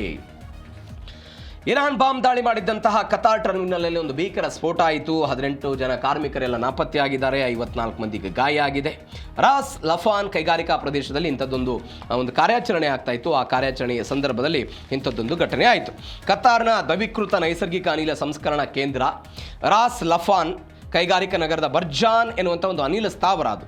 ಭಾನುವಾರ ರಾತ್ರಿ ಒಂದು ಭಾರಿ ಸ್ಫೋಟ ಸಂಭವಿಸಿತು. 13 ಜನ ಮೃತಪಟ್ಟರು, ಒಂದು 66 ಜನ ಗಾಯಗೊಂಡಿದ್ದಾರೆ ಅಂತೆಲ್ಲ ಹೇಳ್ತಿದ್ದಾರೆ. ಅಂದರೆ ಕಳೆದ ಮಾರ್ಚ್ ತಿಂಗಳಲ್ಲಿ ಇರಾನ್ ಇದರ ಮೇಲೆ ದಾಳಿ ಮಾಡಿತ್ತು. ಈ ಕೇಂದ್ರ ಸ್ವಲ್ಪ ಹಾನಿಗೊಳಗಾಗಿತ್ತು. ಹೀಗಾಗಿ ಸ್ಥಗಿತಗೊಂಡಿದ್ದಂಥ ಕಾರ್ಯಾಚರಣೆಯನ್ನು ಮತ್ತೆ ಪುನರ್ ಆರಂಭ ಮಾಡೋದಕ್ಕೆ ಏನೆಲ್ಲ ಕೆಲಸವನ್ನು ಮಾಡಬೇಕಾಗಿತ್ತು ಆ ಪ್ರಕ್ರಿಯೆಯನ್ನೆಲ್ಲ ಮಾಡಲಾಗ್ತಾ ಇತ್ತು. ಹೀಗಾಗಿ ಇಂತಹ ಸಂದರ್ಭದಲ್ಲಿ ಇದೆಲ್ಲ ಆಯಿತು, ಸ್ಫೋಟ ಆಯಿತು. ಇದಕ್ಕೆ ಮೊದಲು ಪ್ರಾಥಮಿಕವಾಗಿ ಒಂದು ತಾಂತ್ರಿಕ ದೋಷ ಅಂತೆಲ್ಲ ಹೇಳ್ತು. ಕತಾರ್ನ ಆಂತರಿಕ ಸಚಿವಾಲಯದ ತನ್ನ ಪ್ರಾಥಮಿಕ ವರದಿಯಲ್ಲಿ ಒಂದು ಟೆಕ್ನಿಕಲ್ ಪ್ರಾಬ್ಲಮ್ನ ಕಾರಣಕ್ಕಾಗಿದೆ ಅಂತ. ಮತ್ತೊಂದು ಕಡೆ ಒಂದು 70 ಕಿಲೋಮೀಟರ್ ದೂರದಲ್ಲಿರುವಂಥ ರಾಜಧಾನಿ ದೋಹಾದಲ್ಲೂ ಕೂಡ ಭೂಕಂಪನದ ಅನುಭವ ಆಗಿದೆ. ಅಂದರೆ ತೀವ್ರತೆಯ ಸ್ಫೋಟ ಈ ಪರಿಪ್ರಮಾಣದಲ್ಲೆಲ್ಲ ಇತ್ತು. ಮತ್ತೊಂದು ಕಡೆ ಸದ್ಯದ ಪರಿಸ್ಥಿತಿ ಎಲ್ಲ ಹತೋಟಿಯಲ್ಲಿದೆ. ಅನಿಲ ಕೇಂದ್ರದಿಂದ ಯಾವುದೇ ಅಪಾಯಕಾರಿ ಗ್ಯಾಸ್ ಸೋರಿಕೆ ಆಗಿಲ್ಲ, ಸಾರ್ವಜನಿಕರ ಸುರಕ್ಷತೆಗೆ ಧಕ್ಕೆ ಬಂದಿಲ್ಲ ಅಂತೆಲ್ಲ ಹೇಳಿದ್ದಾರೆ. ಮತ್ತೊಂದು ಕಡೆ 20% LNG ಪೂರೈಕೆ ಮಾಡುವಂತಹ ರಾಸ್ ಲಫಾನ್ ಕೇಂದ್ರ ಇದು. ಹೀಗಾಗಿ LNG ಪೂರೈಕೆಯಲ್ಲಿ ಏನಾದರೂ ವ್ಯತ್ಯಾಸಗಳಾಗುತ್ತಾ ಎನ್ನುವಂಥ ಚರ್ಚೆಗಳು ಜಾಗತಿಕ ಮಟ್ಟದಲ್ಲಿ ಆಗಿದೆ. ಅಂದರೆ ಮಾರ್ಚ್ ತಿಂಗಳಲ್ಲಿ ಆದಂತಹ ದಾಳಿಯನ್ನು ವಾಪಸ್ ಪರಿಷ್ಕರಣೆಗೆ ಮಾಡುವಂತಹ ಸಮಯದಲ್ಲಿ ಈ ಘಟನೆ ಆಯಿತು. ಮತ್ತೊಂದು ಕಡೆ ಅಮೆರಿಕ ಮಣ್ಣಲ್ಲೇ ಟ್ರಂಪ್ಸ್ಗೆ ಮಿಮ್ಸ್ ಕಾಟ. ಏನಿದು? ಫಿಫಾ ವಿಶ್ವಕಪ್ ನಡೀತಾ ಇದೆ. ಈ ಫಿಫಾ ವಿಶ್ವಕಪ್ನಲ್ಲಿ ಇರಾನ್ ಅಬ್ಬರದ ಪ್ರದರ್ಶನ. ಒಂದು ಕಡೆ ಆರ್ಥಿಕ ಮುಗ್ಗಟ್ಟು, ಆರ್ಥಿಕ ದಿಗ್ಬಂಧನಗಳು, ಒಂದು ಕಡೆ ಯುದ್ಧದ ಭೀತಿ, ಇವೆಲ್ಲದರ ನಡುವೆ ಮಾತುಕತೆ. ಇವೆಲ್ಲದರ ನಡುವೆ ಅಮೆರಿಕ ಮಣ್ಣಲ್ಲಿ ಬೆಲ್ಜಿಯಂ ಮತ್ತು ನ್ಯೂಜಿಲೆಂಡ್ ತಂಡಗಳನ್ನು ಇರಾನ್ ಕಟ್ಟಿ ಹಾಕಿಬಿಟ್ಟಿದೆ. ಮೆಕ್ಸಿಕೋದಲ್ಲಿ ವಾಸ್ತವ್ಯವನ್ನು ಹೂಡಿ ಅಮೆರಿಕಾದಲ್ಲಿ ಪಂದ್ಯವನ್ನು ಆಡ್ತಾ ಇದ್ದಾರೆ ಆಟಗಾರರು. ಸೋಷಿಯಲ್ ಮೀಡಿಯಾದಲ್ಲಿ ಇರಾನ್ ಆಟ ಕಂಡು ಟ್ರಂಪ್ ವಿರುದ್ಧ ಮೀಮ್ಸ್ ವೈರಲ್ ಆಗಿದೆ. ಅಮೆರಿಕಾದ ಮಣ್ಣಲ್ಲಿ ಇರಾನ್ ಮಣಿಸೋದಕ್ಕೆ ಸಾಧ್ಯ ಇಲ್ಲ ಅಂತ ನೆಟ್ಟಿಗರೆಲ್ಲ ವ್ಯಂಗ್ಯವನ್ನು ಆಡಿದ್ದಾರೆ. ಅಂದರೆ ರಾಜಕೀಯವಾಗಿ ಎಷ್ಟೇ ದಿಗ್ಬಂಧನಗಳು, ಕಠಿಣ ಕ್ರಮಗಳು, ಆರ್ಥಿಕ ದಿಗ್ಬಂಧನ ಸೋತು ಸುಣ್ಣವಾಗಿದೆ ಅಂತೆಲ್ಲ ಬಗ್ಗಿಸಿ ಎಲ್ಲ ಮಾಡಿದರೂ ಕೂಡ ಕ್ರೀಡಾಂಗಣದಲ್ಲಿ ಮಾತ್ರ ಇರಾನ್ ತನ್ನ ಅಪ್ರತಿಮ ಶಕ್ತಿಯನ್ನು ಪ್ರದರ್ಶನ ಮಾಡ್ತಾ ಇದೆ ಎನ್ನುವಂತಹ ಸುದ್ದಿಗಳೆಲ್ಲ ಚರ್ಚೆ ಆಗ್ತಾ ಇರೋದು. ಮತ್ತೊಂದು ಕಡೆ ಅಮೆರಿಕಾದಲ್ಲಿ ನಡೀತಾ ಇರುವಂತಹ ಫಿಫಾ ವಿಶ್ವಕಪ್ನಲ್ಲಿ ಭರ್ಜರಿ ಫಾರ್ಮ್ನಲ್ಲಿದೆ ಇರಾನ್ ತಂಡ. ಬಲಿಷ್ಠ ತಂಡಗಳಾದಂತಹ ಬೆಲ್ಜಿಯಂ ಮತ್ತು ನ್ಯೂಜಿಲೆಂಡ್ ತಂಡವನ್ನೆಲ್ಲ ಅವರು ಮಣಿಸಿದ್ರು. ಮತ್ತೊಂದು ಕಡೆ ಸೋಲನ್ನೇ ಕಾಣದ ಅಬ್ಬರದ ಪ್ರದರ್ಶನವನ್ನು ಇರಾನ್ ತಂಡ ಕಂಡಿದೆ. ಹೀಗಾಗಿ ಇವರಿಗೆ ಇರಾನ್ನ ಆಟಗಾರರಿಗೆ ಅಮೆರಿಕಾದಲ್ಲಿ ವಾಸ್ತವ್ಯ ಹೂಡೋದಕ್ಕೆ ಅವಕಾಶ ಇಲ್ಲ, ಬೇರೆ ಬೇರೆ ಕಾರಣಕ್ಕಾಗಿ. ಹೀಗಾಗಿ ಅವರು ಬೇರೆ ಪ್ರದೇಶದಲ್ಲಿ ಇದ್ದುಕೊಂಡು ಮೆಕ್ಸಿಕೋದಲ್ಲೆಲ್ಲ ತಂಗಿದ್ದಾರೆ. ಅಲ್ಲಿ ಇದ್ದು ಗಡಿ ದಾಟಿ ಬಂದು ಪ್ರತಿನಿತ್ಯ ಅಂದರೆ ಪಂದ್ಯಗಳಿದ್ದಂತಹ ಸಮಯದಲ್ಲಿ ಗಡಿ ದಾಟಿ ಬಂದು ಒಂದು ಅದ್ಭುತವಾದಂತಹ ಪ್ರದರ್ಶನವನ್ನು ಈ ಆಟದಲ್ಲಿ ಕೊಡ್ತಾ ಇದ್ದಾರೆ. ಆ ಮುಖಾಂತರ ಅಮೆರಿಕದ ಮಣ್ಣಲ್ಲಿ ಇರಾನ್ ಮಣಿಸೋದಕ್ಕೆ ಟ್ರಂಪ್ ಅವರಿಗೆ ಸಾಧ್ಯ ಇಲ್ಲ ಅಂತ ದೊಡ್ಡ ಮಟ್ಟದ ಚರ್ಚೆಗಳು ಸೋಷಿಯಲ್ ಮೀಡಿಯಾದಲ್ಲಿ ಸದ್ಯಕ್ಕೆ ಆಗ್ತಾ ಇದೆ. ಆ ಮುಖಾಂತರ ಯುದ್ಧದಲ್ಲಿ ನೀವು ಜಯಿಸಬಹುದು, ಬಟ್ ನಿಮ್ಮದೇ ಮಣ್ಣಲ್ಲಿ ನಾವು ಫುಟ್ಬಾಲ್ನಲ್ಲಿ ಜಯ ಸಾಧಿಸ್ತೀವಿ ಅಂತ. ಯಾರು ಸೋತರು, ಯಾರು ಗೆದ್ದಿದ್ದಾರೆ ಯುದ್ಧದಲ್ಲಿ ಅನ್ನೋದು ದೊಡ್ಡ ಮಟ್ಟದ ಚರ್ಚಾತ್ಮಕ ವಿಚಾರ. ಆದರೆ ಇಂತಹ ಕಠಿಣ ದಿಗ್ಬಂಧನಗಳು, ಯುದ್ಧದಂತಹ ಭೀತಿ ಇವೆಲ್ಲ ಇದ್ದಾಗಲೂ ಕೂಡ ಇರಾನ್ ಇದೀಗ ಫಿಫಾ ವಿಶ್ವಕಪ್ನಲ್ಲಿ ಸೋಲಿಲ್ಲದೆ ಮುನ್ನಡೀತಾ ಇದೆ. ಇದರ ಬಗ್ಗೆ ಚರ್ಚೆ ಆಗ್ತಾ ಇದೆ. ಮೂರನೇ ಸುದ್ದಿ, ನಮ್ಮಲ್ಲಿ ಒಂದು ಆಡು ಭಾಷೆಯಲ್ಲಿ ಒಂದು ಮಾತಿದೆ, ಏನಂತ? ಕುಣಿಯೋಕ್ಕೆ ಬರದೇ ಇರೋ ನೆಲ ಡೊಂಕ ಅನ್ನಂತೆ ಅಂತ. ಡ್ಯಾನ್ಸ್ ಮಾಡೋದಕ್ಕೆ ಬರಲ್ಲ, ನೆಲ ಸರಿ ಇಲ್ಲ ಅಂತ ಉದಾಹರಣೆಗಳನ್ನು ಕೊಡೋದು, ಅದನ್ನು ನೆಪವಾಗಿ ಕನ್ವರ್ಟ್ ಮಾಡೋದು. ಇವತ್ತು ಪಾಕಿಸ್ತಾನದ ಪರಿಸ್ಥಿತಿಯು ಕೂಡ ಹಾಗೆ ಆಗಿದೆ. ತನ್ನ ಆಂತರಿಕವಾದಂತಹ ಸಮಸ್ಯೆಗಳು, ತನ್ನ ದೇಶದ ಜನರಿಗೆ ಕುಡಿಯೋದಕ್ಕೆ ನೀರಿಲ್ಲ, ಸೇವಿಸೋದಕ್ಕೆ ಆಹಾರ ಇಲ್ಲ, ತನ್ನದೇ ವಿವಿಧ ಪ್ರಾಂತ್ಯಗಳಲ್ಲಿ ಬಲೂಚಿಸ್ತಾನ್ ಲಿಬರಲೈಸೇಷನ್ ಆರ್ಮಿ ಪ್ರತ್ಯೇಕ ದೇಶ ಬೇಕು ಅಂತ ಅವರು ಹೋರಾಟ ಮಾಡ್ತಿದ್ದಾರೆ. ಇತ್ತ ಅಫ್ಘಾನಿಸ್ತಾನದೊಂದಿಗೆ ಡ್ಯೂರಾಂಡ್ ರೇಖೆಯ ಮುಖಾಂತರ ಏನು ಗಡಿ ಸಮಸ್ಯೆ ಇದೆ ಅದರ ಸಮಸ್ಯೆ ಜಟಿಲವಾಗಿ ಹೋಗ್ತಾ ಇದೆ. ಇತ್ತ ಭಾರತದ ಭಾಗವಾಗಿದ್ದಂತಹ ಪ್ರದೇಶಗಳನ್ನು ಅದು ಆಜಾದ್ ಜಮ್ಮು ಆ್ಯಂಡ್ ಕಾಶ್ಮೀರ್ ಅಂತ ಅವ್ರು ಮಾಡ್ಕೊಂಡಿದ್ದು, ಅದಾದ ಬಲ್ಟಿಸ್ತಾನ್ ಅಂತೆಲ್ಲ ಏನು ಮಾಡ್ಕೊಂಡಿದ್ದಾರೆ, POK ಅಂತ ನಾವು ಇವತ್ತೇನು ಕರಿತೀವಿ, ಆ ಪ್ರಾಂತ್ಯಗಳಲ್ಲಿ ಪ್ರತಿಭಟನೆಗಳಾಗ್ತಾ ಇದೆ. ಪಂಜಾಬ್ ಮತ್ತು ಸಿಂಧ್ ಪ್ರಾಂತ್ಯಗಳಲ್ಲಿ ಅಲ್ಲಿ ಅನೇಕ ಪ್ರತಿಭಟನೆಗಳಾಗ್ತಾ ಇರೋದು. ದೇಶದಲ್ಲಿ ಒಂದು ದೊಡ್ಡ ಮಟ್ಟದ ಅರಾಜಕತೆ ಸೃಷ್ಟಿಯಾಗಿರುವಂಥ ಈ ಸಮಯದಲ್ಲಿ ಪಾಕಿಸ್ತಾನ ಮತ್ತೆ ಭಾರತದತ್ತ ಬೊಟ್ಟು ಮಾಡುವ ಪ್ರಯತ್ನವನ್ನು ಮಾಡ್ತಾ ಇದೆ. ನಾವು ಇದರ ಬಗ್ಗೆ ಮೊನ್ನೆ ಚರ್ಚೆ ಮಾಡಿದ್ವಿ. ಭಾರತ ಮತ್ತು ಪಾಕಿಸ್ತಾನದ ನಡುವೆ ವಿಶ್ವ ಬ್ಯಾಂಕ್ನ ಸಮ್ಮುಖದಲ್ಲಿ ಸಿಂಧೂ ನದಿ ಒಪ್ಪಂದ ಆಗಿತ್ತು. ಆ ಸಿಂಧೂ ನದಿ ಒಪ್ಪಂದವನ್ನು ಅಮಾನತೀಕರಣದಲ್ಲಿ 2025 ಈ ಸಮಯದಲ್ಲಿ ಪಹಲ್ಗಾಮ್ನಲ್ಲಿ ಏನು ದಾಳಿ ಆಯಿತು, ಅವತ್ತಿನ ಆ ಸಮಯದಲ್ಲಿ ನಾವೆಲ್ಲ ಅದನ್ನು ಅಮಾನೀಕರಣ ಮಾಡಿದ್ವಿ. ಇದೀಗ ಪಾಕಿಸ್ತಾನ ಅದರಿಂದ ಏನಾಗ್ಬಿಟ್ಟಿದೆ, ತತ್ತರಿಸಿ ಹೋಗೋ ಪ್ರಯತ್ನವನ್ನು ಮಾಡಿದೆ. ಹಾಗಾದರೆ ಏನಿದು ಸಿಂಧೂ ನದಿ ಒಪ್ಪಂದ? ಅಲ್ಲಿಯ ಸಚಿವರುಗಳು ಹೇಳ್ತಾ ಇರೋದೇನು, ಭಾರತದ ಮೇಲೆ ದಾಳಿ ಮಾಡ್ತೀವಿ ಅಂತ. ಸಾಧ್ಯನಾ ಇದು? ಏನು ಬೆಳವಣಿಗೆಗಳಾಯಿತು, ಡೀಟೇಲ್ಸ್ ನೋಡ್ತಾ ಹೋಗೋಣ. ಪಾಕ್ ಉದ್ದಟತನ ಜಲ ಯುದ್ಧದ ಬೆದರಿಕೆಯನ್ನ ಹಾಕಿದೆ. ಭಾರತ ನೀರು ತಡೆದ್ರೆ ಯುದ್ಧ ಖಚಿತ ಅಂತ ಪಾಕಿಸ್ತಾನದ ರಕ್ಷಣಾ ಸಚಿವ ಖವಾಜಾ ಆಸಿಫ್ ಗುಡುಗಿದ್ದಾರೆ. ಇದೇ ಖವಾಜಾ ಆಸಿಫ್ ಅವರಿಗೆ ಇತ್ತೀಚೆಗೆ ಅನುಪಮಾ ಸಿಂಗ್ ವಿಶ್ವಸಂಸ್ಥೆಯಲ್ಲಿ ಇವರ ಹೇಳಿಕೆಗಳನ್ನು ಕೊಟ್ಟು ಉಲ್ಲೇಖ ಮಾಡಿ ವಿಶ್ವಸಂಸ್ಥೆಯಲ್ಲಿ ಪಾಕಿಸ್ತಾನವನ್ನು ತರಾಟೆಗೆ ತೆಗೆದುಕೊಂಡಿದ್ರು.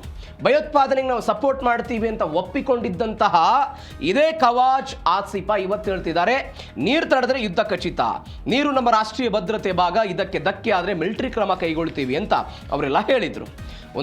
ಅವರ ಒಂದು ಮಾಧ್ಯಮ ಸಂಸ್ಥೆಯಂತೆ ಪಾಕಿಸ್ತಾನದ್ದು, ಅಲ್ಲಿ ಒಂದು ಸಂದರ್ಶನವನ್ನು ಕೊಟ್ಟರು. ಸಂದರ್ಶನವನ್ನು ಕೊಡುವಂತಹ ಸಮಯದಲ್ಲಿ ಅವ್ರು ಹೇಳಿದರು, ನಮ್ಮ ರಾಷ್ಟ್ರೀಯ ಭದ್ರತೆಗೆ ಧಕ್ಕೆ ಬಂದಿದೆ ಅಂತ ನಮ್ಗೆ ಅನಿಸಿದ ತಕ್ಷಣ ನಾವು ಭಾರತದ ವಿರುದ್ಧ ಯುದ್ಧಕ್ಕೆ ಹೋಗ್ತೀವಿ, ನೀರು ಕೂಡ ನಮ್ಮ ರಾಷ್ಟ್ರೀಯ ಭದ್ರತೆಯ ಪ್ರಮುಖ ಭಾಗ ಅಂತ ಅವರೆಲ್ಲ ಹೇಳಿದರು. ಅಂದರೆ ಅವ್ರು ಹೇಳ್ತಿದ್ದಾರೆ, ಭಾರತ ನದಿ ನೀರನ್ನು ಅಸ್ತ್ರವಾಗಿ ಬಳಸ್ಕೊಳ್ತಾ ಇದೆ ಅಂತ. ಯಾರು ಆರೋಪ ಮಾಡಿರೋದು? ಈ ವ್ಯಕ್ತಿ ಆರೋಪ ಮಾಡಿದ್ದಾರೆ. ಖವಾಜಾ ಆಸಿಫ್ ಆರೋಪ ಮಾಡಿದರು. ಮತ್ತೊಂದು ಕಡೆ ಹೇಳಿದ್ರು ಅವರು, ಜಮ್ಮು ಕಾಶ್ಮೀರದ ಪಹಲ್ಗಾಮ್ನಲ್ಲಿ ದಾಳಿಯಾಗಿದ್ದರ ಕಾರಣಕ್ಕಾಗಿ 1960 ಸಿಂಧು ನದಿ ಒಪ್ಪಂದವನ್ನು ನಾವೆಲ್ಲ ಅಮಾನತೀಕರಣದಲ್ಲಿ ಇಟ್ಟಿದ್ದನ್ನು ನೋಡಿದ್ದೀವಿ. ಭಾರತ ಏನು ಹೇಳ್ತು, ಯಾವತ್ತಿನ ತನಕ ಪಾಕಿಸ್ತಾನ ಗಡಿಯಾಚೆಗಿನ ಭಯೋತ್ಪಾದನೆಯನ್ನು ಬೆಂಬಲಿಸಿ ಅವರನ್ನು ಸಾಕಿ ಸಲಹಿ ದಾಳಿಗಳನ್ನು ಮಾಡುತ್ತೋ ಅವತ್ತಿನ ತನಕವೂ ಕೂಡ ರಕ್ತ ಮತ್ತು ನೀರು ಏಕಕಾಲಕ್ಕೆ ಹೋಗೋದಕ್ಕೆ ಸಾಧ್ಯ ಇಲ್ಲ ಅಂತ ಭಾರತ ಸ್ಪಷ್ಟಪಡಿಸುವ ಪ್ರಯತ್ನ ಮಾಡಿತು. ಇದು ಯಾಕೆ ಹೇಳಿಕೆ ಬಂತು ಅಂತ ಕೆಲವೊಂದಿಷ್ಟು ಚರ್ಚೆಗಳಾಗ್ತಾ ಇತ್ತು. ಭಾರತದ ಜಲಸಂಪನ್ಮೂಲ ಸಚಿವ CR ಪಾಟೀಲ್ ಒಂದು ಹೇಳಿಕೆಯನ್ನು ಕೊಟ್ಟರು. ಏನಂತ, ಭಾರತದ ಪಾಲಿನ ಒಂದೇ ಒಂದು ಹನಿ ನೀರು ಯಾವುದೇ ಕಾರಣಕ್ಕೂ ಪಾಕಿಸ್ತಾನಕ್ಕೆ ಹೋಗದಂತೆ ನಾವು ನೋಡ್ಕೊಳ್ತೀವಿ ಅಂತ ಇದೇ ನಮ್ಮ CR ಪಾಟೀಲ್ರು ಕೇಂದ್ರ ಜಲಸಂಪನ್ಮೂಲ ಸಚಿವರು ಹೇಳಿಕೆ ಕೊಟ್ಟರು. ಈ ಹೇಳಿಕೆ ಕೊಟ್ಟ ನಂತರ ಪಾಕಿಸ್ತಾನಕ್ಕೆ ಪುಕ್ಕು ಶುರುವಾಯಿತು. ಈ ಒಂದು ಹೇಳಿಕೆ ಒಂದು ಭಾಗ. ಮತ್ತೊಂದು ಬೆಳವಣಿಗೆ ಏನಾಯಿತು ಅಂತ ಹೇಳಿದರೆ, ಜೂನ್ 2028 ವೇಳೆಗೆ ಪಾಕಿಸ್ತಾನಕ್ಕೆ ಹರಿಯುವ ಸಿಂಧೂ ನದಿ ನೀರನ್ನು ಸಂಪೂರ್ಣವಾಗಿ ನಿಯಂತ್ರಣ ಮಾಡಬಹುದು. ಅದನ್ನು ನಾವು ಆಂತರಿಕವಾಗಿ ಬಳಕೆ ಮಾಡ್ಕೊಳ್ಬಹುದು. ಯಾವುದ್ರ ಮುಖಾಂತರ? ಅನೇಕ ಅಣೆಕಟ್ಟುಗಳನ್ನು ಮುಖಾಂತರ, ಜಮ್ಮು ಕಾಶ್ಮೀರಕ್ಕೆ ಬಳಕೆ ಮಾಡಿಕೊಳ್ಳುವ ಮುಖಾಂತರ, ಉತ್ತರ ಭಾರತದ ಬೇರೆ ಬೇರೆ ರಾಜ್ಯಗಳನ್ನು ಬಳಕೆ ಮಾಡಿಕೊಳ್ಳುವ ಮುಖಾಂತರ ಅದನ್ನು ಬಳಸಬಹುದು ಎನ್ನುವಂಥ ವರದಿಗಳು ಬಂತಲ್ಲ, ಪಾಕಿಸ್ತಾನಕ್ಕೆ ಸಹಜವಾಗಿ ನಡುಕ ಉಂಟಾಯಿತು. ಇದರ ಪರಿಣಾಮವಾಗಿ ಇಂಥದ್ದೊಂದು ಹೇಳಿಕೆ ಕೊಡೋ ಪ್ರಯತ್ನವನ್ನು ಮಾಡಿದರು. ಪಾಕಿಸ್ತಾನದಲ್ಲಿ ಏನಾಗ್ತಿದೆ ಅಂತ ಹೇಳಿದರೆ, ಸಿಂಧ್ ಮತ್ತು ಬಲೂಚಿಸ್ತಾನ ಪ್ರಾಂತ್ಯಗಳಲ್ಲಿ ನೀರಿನ ಕೊರತೆ ಉಂಟಾಗಿದೆ, ಆಂತರಿಕ ವೈಫಲ್ಯಗಳಿದೆ, ನೀರಿನ ಮೂಲಸೌಕರ್ಯಗಳ ಕೊರತೆ ಉಂಟಾಗ್ತಾ ಇದೆ. ಅವರಿಗೆ ನೀರು ಕೊಡಬೇಕಲ್ಲ ಪಾಕಿಸ್ತಾನ ಸರ್ಕಾರ, ಇದನ್ನು ತಡೆಗಟ್ಟಬೇಕು. ಇದನ್ನು ಯಾರ ಮುಂದೆ ತೋರಿಸೋದು? ಭಾರತ ನಮಗೆ ಬರಬೇಕಾದಂತಹ ನೀರನ್ನು ತಡಿತಾ ಇದೆ. ಈ ಕಾರಣಕ್ಕಾಗಿ ನಾವು ಯುದ್ಧವನ್ನು ಮಾಡ್ತೀವಿ ಅಂತ ಅಲ್ಲಿಯ ರಕ್ಷಣಾ ಸಚಿವರು ಹೇಳಿಕೆ ಕೊಡೋ ಪ್ರಯತ್ನವನ್ನು ಮಾಡ್ತಾ ಇದ್ದಾರೆ. ಮತ್ತೊಂದು ಕಡೆ ಇಶಾಕ್ ದಾರ್ ಅಂತ ಪಾಕಿಸ್ತಾನದ ಉಪ ಪ್ರಧಾನಿ, ಅದನ್ನು ವಿಶ್ವಸಂಸ್ಥೆ ಮುಂದೆ ತೆಗೆದುಕೊಂಡು ಹೋಗೋ ಪ್ರಯತ್ನ. ಭಾರತ ಏನು ಹೇಳ್ತಾ ಇದೆ, 1960 ಕಾಲಘಟ್ಟವೇ ಬೇರೆ, 2026 ಕಾಲಘಟ್ಟವೇ ಬೇರೆ. ಅವತ್ತು ನಮ್ಮ ಮತ್ತು ನಿಮ್ಮ ನಡುವೆ ಒಪ್ಪಂದ ಆಗಿತ್ತು, ಬಟ್ ಅವತ್ತಿನ ಒಪ್ಪಂದ ಇವತ್ತಿನ ಕಾಲಘಟ್ಟಕ್ಕೆ ಅದು ಒಪ್ಪಿಗೆ ಆಗಲ್ಲ, ಅದು ಮರುಪರಿಷ್ಕರಣೆ ಆಗಬೇಕು ಅಂತ ಭಾರತದ ಒತ್ತಡ ಇದೆ. ಇವರು ಇದನ್ನು ವಿಶ್ವಸಂಸ್ಥೆ ಮುಂದೆ ತೆಗೆದುಕೊಂಡು ಹೋಗೋ ಪ್ರಯತ್ನ. ಭಾರತ ವಿಶ್ವಸಂಸ್ಥೆಯಲ್ಲಿ ಏನು ಹೇಳ್ಬೋದು, ನಮ್ಮ ನಿಲುವು ಮಾತ್ರ ದೊಡ್ಡ ಮಟ್ಟದಲ್ಲಿದೆ, ಅವರು ಭಯೋತ್ಪಾದನೆಗೆ ಸಪೋರ್ಟ್ ಮಾಡ್ತಾರೆ, ನಮ್ಮ ದೇಶದ ಮೇಲೆ ದಾಳಿ ಮಾಡ್ತಾರೆ, ಹೀಗಾಗಿ ನಾವು ನೀರು ಕೊಡಲ್ಲ ಅಂತ ಈ ನಿಲುವನ್ನು ಭಾರತ ಇಡುವಂತಹ ಸಾಧ್ಯತೆ ಇದೆ. ಹೀಗಾಗಿ ಅಲ್ಲಿಯ 60% ಸಿಂಧ್ ಭೂಮಿ ಎಲ್ಲ ಇದೇ ಸಿಂಧೂ ನದಿ ನೀರು ಮೇಲೆಲ್ಲ ಡಿಪೆಂಡೆನ್ಸಿ ಇದ್ದಾರೆ ಅವರು. ಈ ಕಾರಣಕ್ಕಾಗಿ ಪಾಕಿಸ್ತಾನಕ್ಕೆ ಒಂದು ಅನಿವಾರ್ಯ, ಆ ಕಾರಣಕ್ಕಾಗಿ ಒಂದು ಹೆದರಿಕೆ ಹಾಕೋ ಪ್ರಯತ್ನ. ಮತ್ತೊಂದು ಕಡೆ ಭಾರತ ಹೇಳಿತ್ತು, ಭಯೋತ್ಪಾದನೆ ಮತ್ತು ನೀರು ಒಟ್ಟಿಗೆ ಹರಿಯಲ್ಲ ಅಂತ ಒಂದು ಸ್ಟೇಟ್ಮೆಂಟ್ ಕೊಡ್ತು. ಗಡಿಯಾಚೆಗಿನ ಭಯೋತ್ಪಾದನೆಯನ್ನು ಪಾಕಿಸ್ತಾನ ಎಲ್ಲಿ ತನಕ ಮಾಡುತ್ತೋ ಅಲ್ಲಿ ತನಕ ಅಂತ. 2025 ಏಪ್ರಿಲ್ 22ನೇ ತಾರೀಕಿಗೆ ಜಮ್ಮು ಕಾಶ್ಮೀರದ ಸ್ವಿಟ್ಜರ್ಲ್ಯಾಂಡ್ ಅಂತ ಕರೆಸಿಕೊಳ್ಳುತ್ತೆ ಪಹಲ್ಗಾಮ್ನಲ್ಲಿ ನಾವೆಲ್ಲ ಅನೇಕ ಜನ ಮೃತಪಟ್ಟಿದ್ದನ್ನು ನಾವು ನೋಡಿದ್ವಿ. ವಿದೇಶಿಯ ಒಬ್ಬ ವ್ಯಕ್ತಿ ಮೃತಪಟ್ಟರು, ಒಂದು 26 ಜನ ಘಟನೆಯಲ್ಲಿ ಮೃತಪಟ್ಟರು, ಬೇರೆ ಬೇರೆ ಕಾರಣಕ್ಕೆ ಹೋಗಿದ್ದರು. ಅದರಲ್ಲಿ 1960 ಐತಿಹಾಸಿಕ ಸಿಂಧೂ ಜಲ ಒಪ್ಪಂದವನ್ನು ಅಮಾನತುಗೊಳಿಸಿತ್ತು ಭಾರತ. ಈ ಕಾರಣಕ್ಕಾಗಿ ಇದೀಗ ಪಾಕಿಸ್ತಾನದಿಂದ ಇಂಥದ್ದೊಂದು ಹೇಳಿಕೆ ಬರ್ತಾ ಇರೋದು. 2028 ಜೂನ್ ವೇಳೆಗೆ ಪಾಕಿಸ್ತಾನಕ್ಕೆ ಹರಿಯುವ ನೀರು ಸಂಪೂರ್ಣವಾಗಿ ಕಟ್ ಆಗುತ್ತೆ ಅಂತೆಲ್ಲ ಹೇಳಿದರು. ಮೊನ್ನೆ ಇದ್ರ ಬಗ್ಗೆ ನಾವು ನೋಡಿದ್ವಿ. ನಾವು ಸೆಪ್ಟೆಂಬರ್ 19ನೇ ತಾರೀಕು 1960ರಲ್ಲಿ ಭಾರತ ಮತ್ತು ಪಾಕಿಸ್ತಾನ ನಡುವೆ ಒಪ್ಪಂದ ಆಯಿತು. ಅದಾದ ನಂತರ ಪೂರ್ವದ ನದಿಗಳು ಭಾರತಕ್ಕೆ ಸಂಬಂಧಪಡ್ತವೆ, ಅದು ಸಟ್ಲೇಜ್ ಆಗಿರ್ಬೋದು, ವಿಯಾಸ್, ರಾವಿ ನದಿಗಳೆಲ್ಲ ಭಾರತ ನಿರ್ಬಂಧವಿಲ್ಲದೆ ಬಳಕೆ ಮಾಡ್ಬೋದು ಅಂತ. ಪಶ್ಚಿಮದ ನದಿಗಳು ಅದು ಪಾಕಿಸ್ತಾನಕ್ಕೆ ಪ್ರಮುಖ ಸಿಗುತ್ತೆ, ಸಿಂಧು, ಜೇಲಂ, ಜಿನಾಬ್. ಬಟ್ 80% ಅವರಿಗಿದೆ, 20% ನಮಗಿದೆ. ಅದನ್ನು ನಾವು ಜಮ್ಮು ಕಾಶ್ಮೀರಕ್ಕೂ ಕೂಡ ಬಳಕೆ ಮಾಡಬಹುದು. ಸೀಮಿತ ಹಕ್ಕುಗಳನ್ನು ಭಾರತಕ್ಕೆ ಕೊಡಲಾಗಿದೆ. ನೀವು ವಿಪರ್ಯಾಸ ನೋಡಿ, ಭಾರತ ಮತ್ತು ಪಾಕಿಸ್ತಾನದ ನಡುವೆ 1965ರಲ್ಲಿ ಯುದ್ಧ ಆಯಿತು, 71ರಲ್ಲಿ ಯುದ್ಧ ಆಯಿತು, 1999ರಲ್ಲಿ ಕಾರ್ಗಿಲ್ ಯುದ್ಧ ಆಯಿತು. ಈ ಎಲ್ಲ ಯುದ್ಧ ಆದಂತಹ ಸಮಯದಲ್ಲೂ ಕೂಡ ಭಾರತ 1960ರ ಈ ಸಿಂಧೂ ಜಲ ಒಪ್ಪಂದವನ್ನು ಅಮಾನತೀಕರಣದಲ್ಲಿ ಇರಲಿಲ್ಲ, ಬೇರೆ ಬೇರೆ ಕಾರಣಕ್ಕಾಗಿ. ಬಟ್ ಯಾವಾಗ 2025ರಲ್ಲಿ ಇಂಥದ್ದೊಂದು ದಾಳಿಯನ್ನು ಪಾಕಿಸ್ತಾನ ಮಾಡ್ತಲ್ಲ, ಅವತ್ತು ಹೇಳ್ತು ಪಾಕಿಸ್ತಾನಕ್ಕೆ ನಾವು ನೀರು ಬಿಡೋದು ಅಕ್ಷಮ್ಯ ಅಪರಾಧ ಅಂತ. ಭಾರತ ಜಾಗತಿಕ ವೇದಿಕೆಯಲ್ಲಿ ಅದನ್ನು ತೆಗೆದುಕೊಂಡು ಬರೋ ಪ್ರಯತ್ನವನ್ನು ಮಾಡಿ ರಕ್ತ ಮತ್ತು ನೀರು ಒಟ್ಟಿಗೆ ಹರಿಯೋದಕ್ಕೆ ಸಾಧ್ಯ ಇಲ್ಲ ಅಂತ ಅವರು ಹೇಳ್ತಾ ಇರೋದು. ಮತ್ತೊಂದು ಆತಂಕ ಏನಿದೆ ಪಾಕಿಸ್ತಾನಕ್ಕೆ ಅಂತ ಹೇಳಿದರೆ, ನೀವು ಗಮನಿಸಬೇಕಾದ ಸಂಗತಿ, ಕಿಶನ್ ಗಂಗಾ, ರಾಟಲ್ ಮತ್ತು ಸಾವರ್ಕೋಟ್ ಜಲ ವಿದ್ಯುತ್ ಕೆಲಸಗಳನ್ನು ಭಾರತ ಮಾಡ್ತಾ ಇದೆ. ಅದಕ್ಕೆ ಪಾಕಿಸ್ತಾನ ಆಕ್ಷೇಪ ಇತ್ಯಾದಿ ಇತ್ಯಾದಿ ಎಲ್ಲವೂ ಇದೆ. ಪಾಕಿಸ್ತಾನಕ್ಕಿರುವಂತಹ ಆತಂಕ ಏನು, ಕಿಶನ್ ಗಂಗಾ, ರಾಟಲ್ ಮತ್ತು ಸಾವರ್ಕೋಟ್ ಜಲ ವಿದ್ಯುತ್ ಏನಾದರೂ ಆಗಿಬಿಟ್ರೆ ಭಾರತ ಅದರ ಮೇಲೆ ಆಧಿಪತ್ಯವನ್ನು ಸಾಧಿಸುತ್ತೆ, ನಮಗೆ ಬರಬೇಕಾದಂಥ 80% ನೀರು ಕೂಡ ನಮಗೆ ಸಿಗಲ್ಲ ಅನ್ನೋದು ಯಾರ ಆತಂಕ ಇದೆ? ಪಾಕಿಸ್ತಾನದ ಆತಂಕ ಇದೆ. ಅದರ ಭಾಗವಾಗಿ ಭಾರತ ಈ ವಿಚಾರದಲ್ಲಿ ಬೆಳವಣಿಗೆಗಳನ್ನು ಸಾಧಿಸ್ತಾ ಇರೋದು. ಇದು ಒಂದು ಬೆಳವಣಿಗೆ. ಮತ್ತೊಂದು ಬೆಳವಣಿಗೆ ಏನಾಯಿತು ಅಂತ ಹೇಳಿದರೆ, ಕುಡಿಯಲು ನೀರಿಲ್ಲ, ಭಾರತದ ಮೇಲೆ ಕಣ್ಣಿಡ್ತಾ ಇದ್ದಾರೆ. ಕುಡಿಯೋದಕ್ಕೆ ನೀರಿಲ್ಲ. 13 ಭಾಗದಷ್ಟು ಜನಸಂಖ್ಯೆ ಇವತ್ತು ಕುಡಿಯೋದಕ್ಕೆ, ಶುದ್ಧ ಕುಡಿಯುವ ನೀರಿಲ್ಲ ಅವ್ರ ಕಡೆ. ಭಾರತದಲ್ಲಿ ಪ್ರತಿಯೊಂದು ಹಳ್ಳಿಗೂ ಶುದ್ಧ ಕುಡಿಯೋ ನೀರನ್ನು ವ್ಯವಸ್ಥೆ ಇರೋದನ್ನು ನೋಡ್ತಾ ಇದ್ದೀವಿ. 1/3 ಭಾಗದಷ್ಟು ಜನರಿಗೆ ಕುಡಿಯೋದಕ್ಕೆ ನೀರಿನ ಹನಿ ನೀರಿಲ್ಲ. 80ರಷ್ಟು ನೀರಿನ ಅಭಾವ ಇದೆ. ತನ್ನ ಅಭಾವವನ್ನು ಮುಚ್ಕೊಳ್ಳೋದಕ್ಕೆ ಇಂಥದ್ದೊಂದು ಪ್ರಯತ್ನವನ್ನು ಮಾಡ್ತಾ ಇದೆ ಅಂತ ನೋಡಿ. ವಿಶ್ವಸಂಸ್ಥೆ ಮತ್ತು ಯುನೆಸ್ಕೋ ಮತ್ತು ಜಾಗತಿಕ ಸಂಸ್ಥೆಗಳ ಇತ್ತೀಚಿನ ವರದಿಗಳು ಏನು ಹೇಳುತ್ತೆ ಅಂತ ಹೇಳಿದ್ರೆ, 55ರಿಂದ 80ರಷ್ಟು ಪಾಕಿಸ್ತಾನ ಜನತೆಗೆ ಸುರಕ್ಷಿತ ಮತ್ತು ಶುದ್ಧ ಕುಡಿಯುವ ನೀರಿನಲ್ಲಿ ಸಿಗ್ತಾ ಇಲ್ಲ ಅಂತ. 1/3 ಜನಸಂಖ್ಯೆ, 80ರಷ್ಟು ಜನರು ಕಲುಷಿತ ನೀರನ್ನೇ ಕುಡಿತಿದ್ದಾರೆ. ಸಂಶೋಧನಾ ಮಂಡಳಿಗಳ ಪ್ರಕಾರ ಪಾಕಿಸ್ತಾನವು ಹೇಳುತ್ತಿದ್ದಾನೆ, ದೇಶದ 20ರಷ್ಟು ಜನ ಮಾತ್ರ ಶುದ್ಧ ಕುಡಿಯುವ ನೀರು ಕುಡಿತಾರೆ, ಉಳಿದವರು 80% ಕಲುಷಿತ ನೀರು ಕುಡಿತಾರೆ.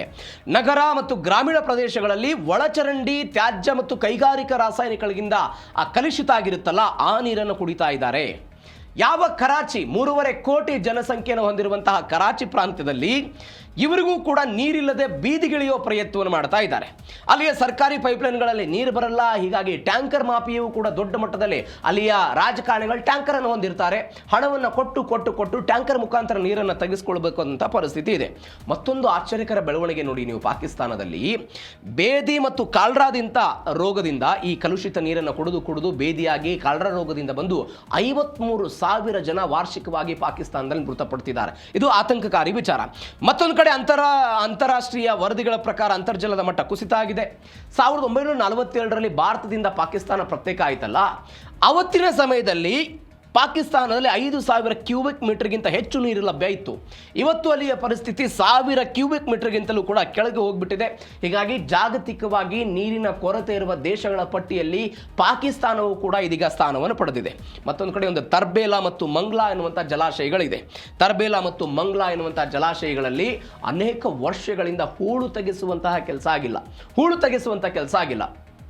ನೀವು ಭಾರತದಲ್ಲಿ ಅನೇಕ ಅಣೆಕಟ್ಟೆಗಳನ್ನು ನೋಡ್ತೀವಿ, ನೀರಿನ ಸಂಬಂಧಪಟ್ಟಂಥ ಯೋಜನೆಗಳು ನೋಡ್ತೀವಿ. ವಿಪರ್ಯಾಸ ಅಂದರೆ ಪಾಕಿಸ್ತಾನದಲ್ಲಿ ನೀರಿನ ಅಭಾವ ವಿಪರೀತ ಆಗಿ, ಅಥವಾ ಅವರು ಅಣೆಕಟ್ಟುಗಳಲ್ಲಿ ನೀರನ್ನು ಸ್ಟೋರ್ ಮಾಡಿ ಇಟ್ಟುಕೊಂಡಿದ್ದಾರೆಂದರೂ ಕೂಡ ಕೇವಲ 30ರಿಂದ 32 ದಿನಗಳಿಗೆ ಮಾತ್ರ ಪಾಕಿಸ್ತಾನಕ್ಕೆ ನೀರು ಸಿಗುತ್ತೆ. 35ನೇ ದಿನಕ್ಕೆ ಪಾಕಿಸ್ತಾನದಲ್ಲಿ ಕುಡಿಯೋದಕ್ಕೆ ನೀರಿಲ್ಲ. ಇದಕ್ಕೆ ಕಾರಣ ಏನು?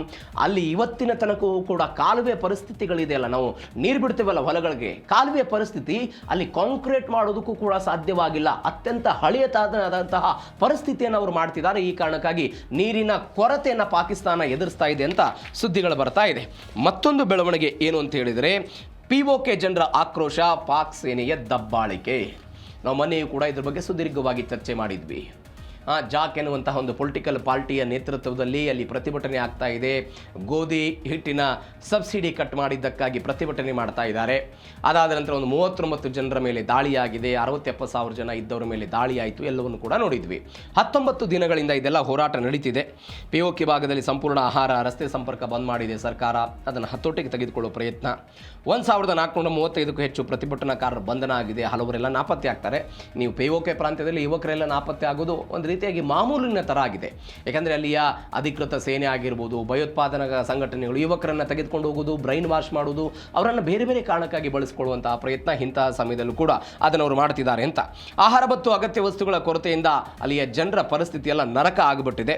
ಅಂದರೆ ಇದು POK ಪ್ರಾಂತ್ಯದ ಪರಿಸ್ಥಿತಿ. ಅಂದರೆ ಅಲ್ಲಿಯ ನಾವು ಅನೇಕ ಬಾರಿ ಇದ್ರ ಬಗ್ಗೆ ಚರ್ಚೆ ಮಾಡಿದ್ದೀವಿ. ಪಾಕಿಸ್ತಾನ ಇದ್ರ ಮೇಲೆ ಹಿಡಿತವನ್ನು ಸಾಧಿಸಬೇಕು, ಇತ್ಯಾದಿ ಮಾಡಬೇಕಂತ ಪ್ರಯತ್ನವನ್ನು ಪಟ್ಟಾಗಲೂ ಕೂಡ ಅಲ್ಲಿಯ ಜನರಿಗೆ ಬೇಕಾದಂತಹ ಸಬ್ಸಿಡಿ ದರದಲ್ಲಿ ಅವರಿಗೆ ಕೊಡೋದಕ್ಕೆ ಸಾಧ್ಯ ಇದ್ದಾಗ ನಾವು ಭಾರತದ ಮೇಲೆ ದಾಳಿ ಮಾಡ್ತೀವಿ ಅನ್ನುವಂಥ ಹೇಳಿಕೆಗಳನ್ನು ಕೊಡ್ತಾ ಇದ್ದಾರೆ. ಹಾಗಾದರೆ POK ಪತನ ಆಗಿ ಭಾರತದೊಂದಿಗೆ ವಿಲೀನ ಆಗುತ್ತಾ ಅನ್ನುವಂಥದ್ದು ಒಂದು ಚರ್ಚೆ. ಅದರ ಬಗ್ಗೆ ಭಾರತ ಸರ್ಕಾರ ಪ್ರಯತ್ನವನ್ನು ಪಡ್ತಾ ಇದ್ದಿದ್ದೆಲ್ಲ ನೋಡಿದ್ದೀವಿ. 1971ರಲ್ಲಿ ಬಾಂಗ್ಲಾದೇಶ ಪ್ರತ್ಯೇಕ ಆಗಿತ್ತು. ಎಲ್ಲಿಂದ? ಪಾಕಿಸ್ತಾನದಿಂದ. ಬೇರೆ ಬೇರೆ ಕಾರಣಕ್ಕಾಗಿ ಉರ್ದುವನ್ನು ಹೇರಿಕೆ ಮಾಡ್ತಾ ಇದ್ದಾರೆ ಎನ್ನುವ ಕಾರಣಕ್ಕಾಗಿ, ಆಡಳಿತವನ್ನು ಮೊಟಕುಗೊಳಿಸ್ತಾ ಇದ್ದಾರೆ ಎನ್ನುವ ಕಾರಣಕ್ಕಾಗಿ ಇವತ್ತು ಹೆಂಗೆ POKಯಲ್ಲಿ ಪ್ರತಿಭಟನೆಗಳಾಗಿತ್ತು ಅದೇ ರೀತಿಯಾಗಿ ಇದೀಗ POK ಜನರ ಆಕ್ರೋಶವನ್ನು ಹೊರಹಾಕ್ತಾ ಇದ್ದಾರೆ. ನೀವು 1971ರ ಇತಿಹಾಸವನ್ನು ಇವತ್ತು POK ಕಂಪೇರ್ ಮಾಡಬೇಕು. ನೀವು ಹೆಂಗೆ ಉರ್ದು ಹೇರಿಕೆ ಆಯಿತು, ಇವತ್ತಿನ ಪಾಕಿಸ್ತಾನ ಇಂದಿನ ಬಾಂಗ್ಲಾದೇಶ ಅಂದರೆ ಪೂರ್ವ ಪಾಕಿಸ್ತಾನ, ಪಶ್ಚಿಮ ಪಾಕಿಸ್ತಾನ ಧರ್ಮದ ಆಧಾರದ ಮೇಲೆ ಎಲ್ಲ ಒಂದು ಮಾಡಲಾಯಿತು 47ರಲ್ಲಿ. ಬೆಂಗಾಲಿಗಳು 98% ಜನ ಏನು ಮಾತನಾಡ್ತಾ ಇದ್ರು? ಬಂಗಾಳಿ ಭಾಷೆಯನ್ನೆಲ್ಲ ಮಾತನಾಡ್ತಾ ಇದ್ರು. ಆದರೆ ಇಸ್ಲಾಮಾಬಾದ್ ಸರ್ಕಾರ ಹೇಳ್ತು, ನೋ, ಬಂಗಾಳಿಯನ್ನು ಮಾತನಾಡುವಂತಿಲ್ಲ, ನೀವು ಉರ್ದು ಭಾಷೆಯನ್ನು ಮಾತನಾಡಬೇಕು ಅಂತೆಲ್ಲ ಕಡ್ಡಾಯವಾಗಿ ಇರ್ತು. ಅದಾದ ನಂತರ ಪೂರ್ವ ಪಾಕಿಸ್ತಾನದ ಸೆಣಬು, ಚಹಾ ರಫ್ತು ಮಾಡಿ ವಿದೇಶಿ ಹಣವನ್ನು ಪಶ್ಚಿಮ ಪಾಕಿಸ್ತಾನ ಅಭಿವೃದ್ಧಿಗೊಳಿಸ್ತಾ ಇತ್ತು. ಇವತ್ತು ಹೇಗೆ ಬಲೂಚಿಸ್ತಾನ್ನಿಂದ ಮತ್ತು POKಯಿಂದ ಸಂಪತ್ತನ್ನು ಲೂಟಿ ಮಾಡೋದು, ಸಿಂಧ್ ಪ್ರಾಂತ್ಯ, ಅದಾದ ನಂತರ ಪಂಜಾಬ್ ಪ್ರಾಂತ್ಯಗಳನ್ನು ಬಳಸುವ ಪ್ರಯತ್ನವನ್ನು ಮಾಡ್ತಿತ್ತು, ಅದೇ ರೀತಿಯಾಗಾಯಿತು. ಅದಾದ ನಂತರ ಪಾಕಿಸ್ತಾನದ ಸೇನೆ, ನಾಗರಿಕ ಸೇವೆಗಳು, ಸರ್ಕಾರಿ ಉದ್ಯೋಗಗಳಲ್ಲಿ ಕೇವಲ ಪಂಜಾಬಿ ಮುಸಲ್ಮಾನರಿಗೆ ಮಾತ್ರ ಅವಕಾಶವನ್ನು ಕೊಡಲಾಗ್ತಾ ಇತ್ತು. ಅದಾದ ನಂತರ ಬಂಗಾಳಿಗಳನ್ನು ಸಂಪೂರ್ಣವಾಗಿ ಕಡೆಗಣಿಸಲಾಯಿತು. ಇದರ ವಿರುದ್ಧ ದೊಡ್ಡ ಮಟ್ಟದ ಹೋರಾಟ ಆಯಿತು. ಯಾವಾಗ ಮುಜಿಬುರ್ ರೆಹಮಾನ್ ಗೆಲುವು ಸಾಧಿಸಿದ್ರು 1970ರಲ್ಲಿ, ಅವರಿಗೆ ಅಧಿಕಾರವನ್ನು ಕೊಡಬೇಕಾಗಿತ್ತು ಪಾಕಿಸ್ತಾನದವರು. ಮುಜಿಬುರ್ ರೆಹಮಾನ್ ಚುನಾವಣೆಯಲ್ಲಿ ಗೆದ್ದಾಗಲೂ ಕೂಡ ಮುಜಿಬುರ್ ರೆಹಮಾನ್ಗೆ ಅಧಿಕಾರವನ್ನು ಕೊಡಲಿಲ್ಲ. ಜುಲ್ಫಿಕರ್ ಅಲಿ ಭುಟ್ಟೋ ಅವರ ನೇತೃತ್ವದಲ್ಲಿ ಅವರ ಅಧಿಕಾರವನ್ನು ಮೊಟಕುಗೊಳಿಸುವ ಪ್ರಯತ್ನವನ್ನು ಮಾಡಿತು. ಹೀಗಾಗಿ ಬಂಗಾಳಿಗರು ಅವತ್ತು ದೊಡ್ಡ ಮಟ್ಟದಲ್ಲಿ ಆಕ್ರೋಶವನ್ನು ಹೊರಹಾಕಿದರು. 1971ರಲ್ಲಿ ಆಪರೇಷನ್ ಸರ್ಚ್ ಲೈಟ್ ಆಯಿತು. ಅನೇಕ ಲಕ್ಷಾಂತರ ಜನರನ್ನು ಕೊಲ್ಲುವ ಪ್ರಯತ್ನ ಆಯಿತು. ಅದಾದ ನಂತರ ಏನು ಮಾಡಿದರು? ಬಂಗಾಳದವರು ಹೋರಾಟವನ್ನು ಮಾಡುವ ಪ್ರಯತ್ನವನ್ನು ಮಾಡಿದರು. ಹೋರಾಟದ ನಂತರ ಇಂದಿರಾ ಗಾಂಧಿ ಸರ್ಕಾರವು ಕೂಡ ಮುಕ್ತಿ ಬಾಹಿನಿ ಅಂತ ಅವರೆಲ್ಲ ಹೋರಾಟ ಶುರು ಮಾಡಿದ್ದು.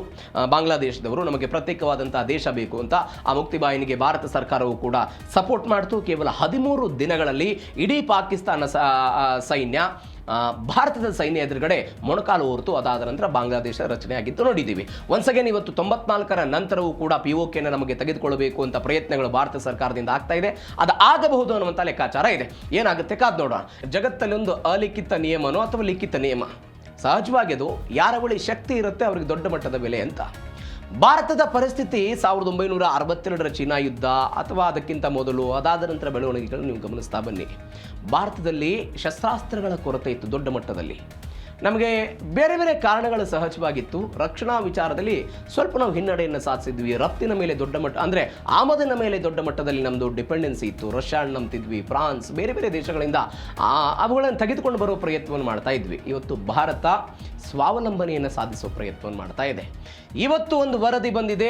ಆ ವರದಿಯಲ್ಲಿ ಟಾಪ್ 10 ದೇಶಗಳ ಪೈಕಿ ಭಾರತವೂ ಕೂಡ ಒಂದಿರೋದು. 4ನೇ ಸ್ಥಾನವನ್ನು ಭಾರತ ಪಡೆದುಕೊಂಡಿದೆ. ಆದರೆ ಕಳೆದ ಬಾರಿ ಟಾಪ್ 10ನಲ್ಲಿದ್ದಂತಹ ಪಾಕಿಸ್ತಾನ 14ನೇ ಸ್ಥಾನಕ್ಕೆ ಹೋಗಿದೆ. ಯಾಕೆ ಹಿಂಗಾಯಿತು, ಏನು ಎತ್ತ ಡೀಟೇಲ್ಸ್ ನೋಡ್ತಾ ಹೋಗೋಣ. 2026ರ top 10 military power Pak out ಆಗಿರೋದು. ಅಮೆರಿಕ ವಿಶ್ವದ ನಂಬರ್ 1 ಶಕ್ತಿ ಇದೆ.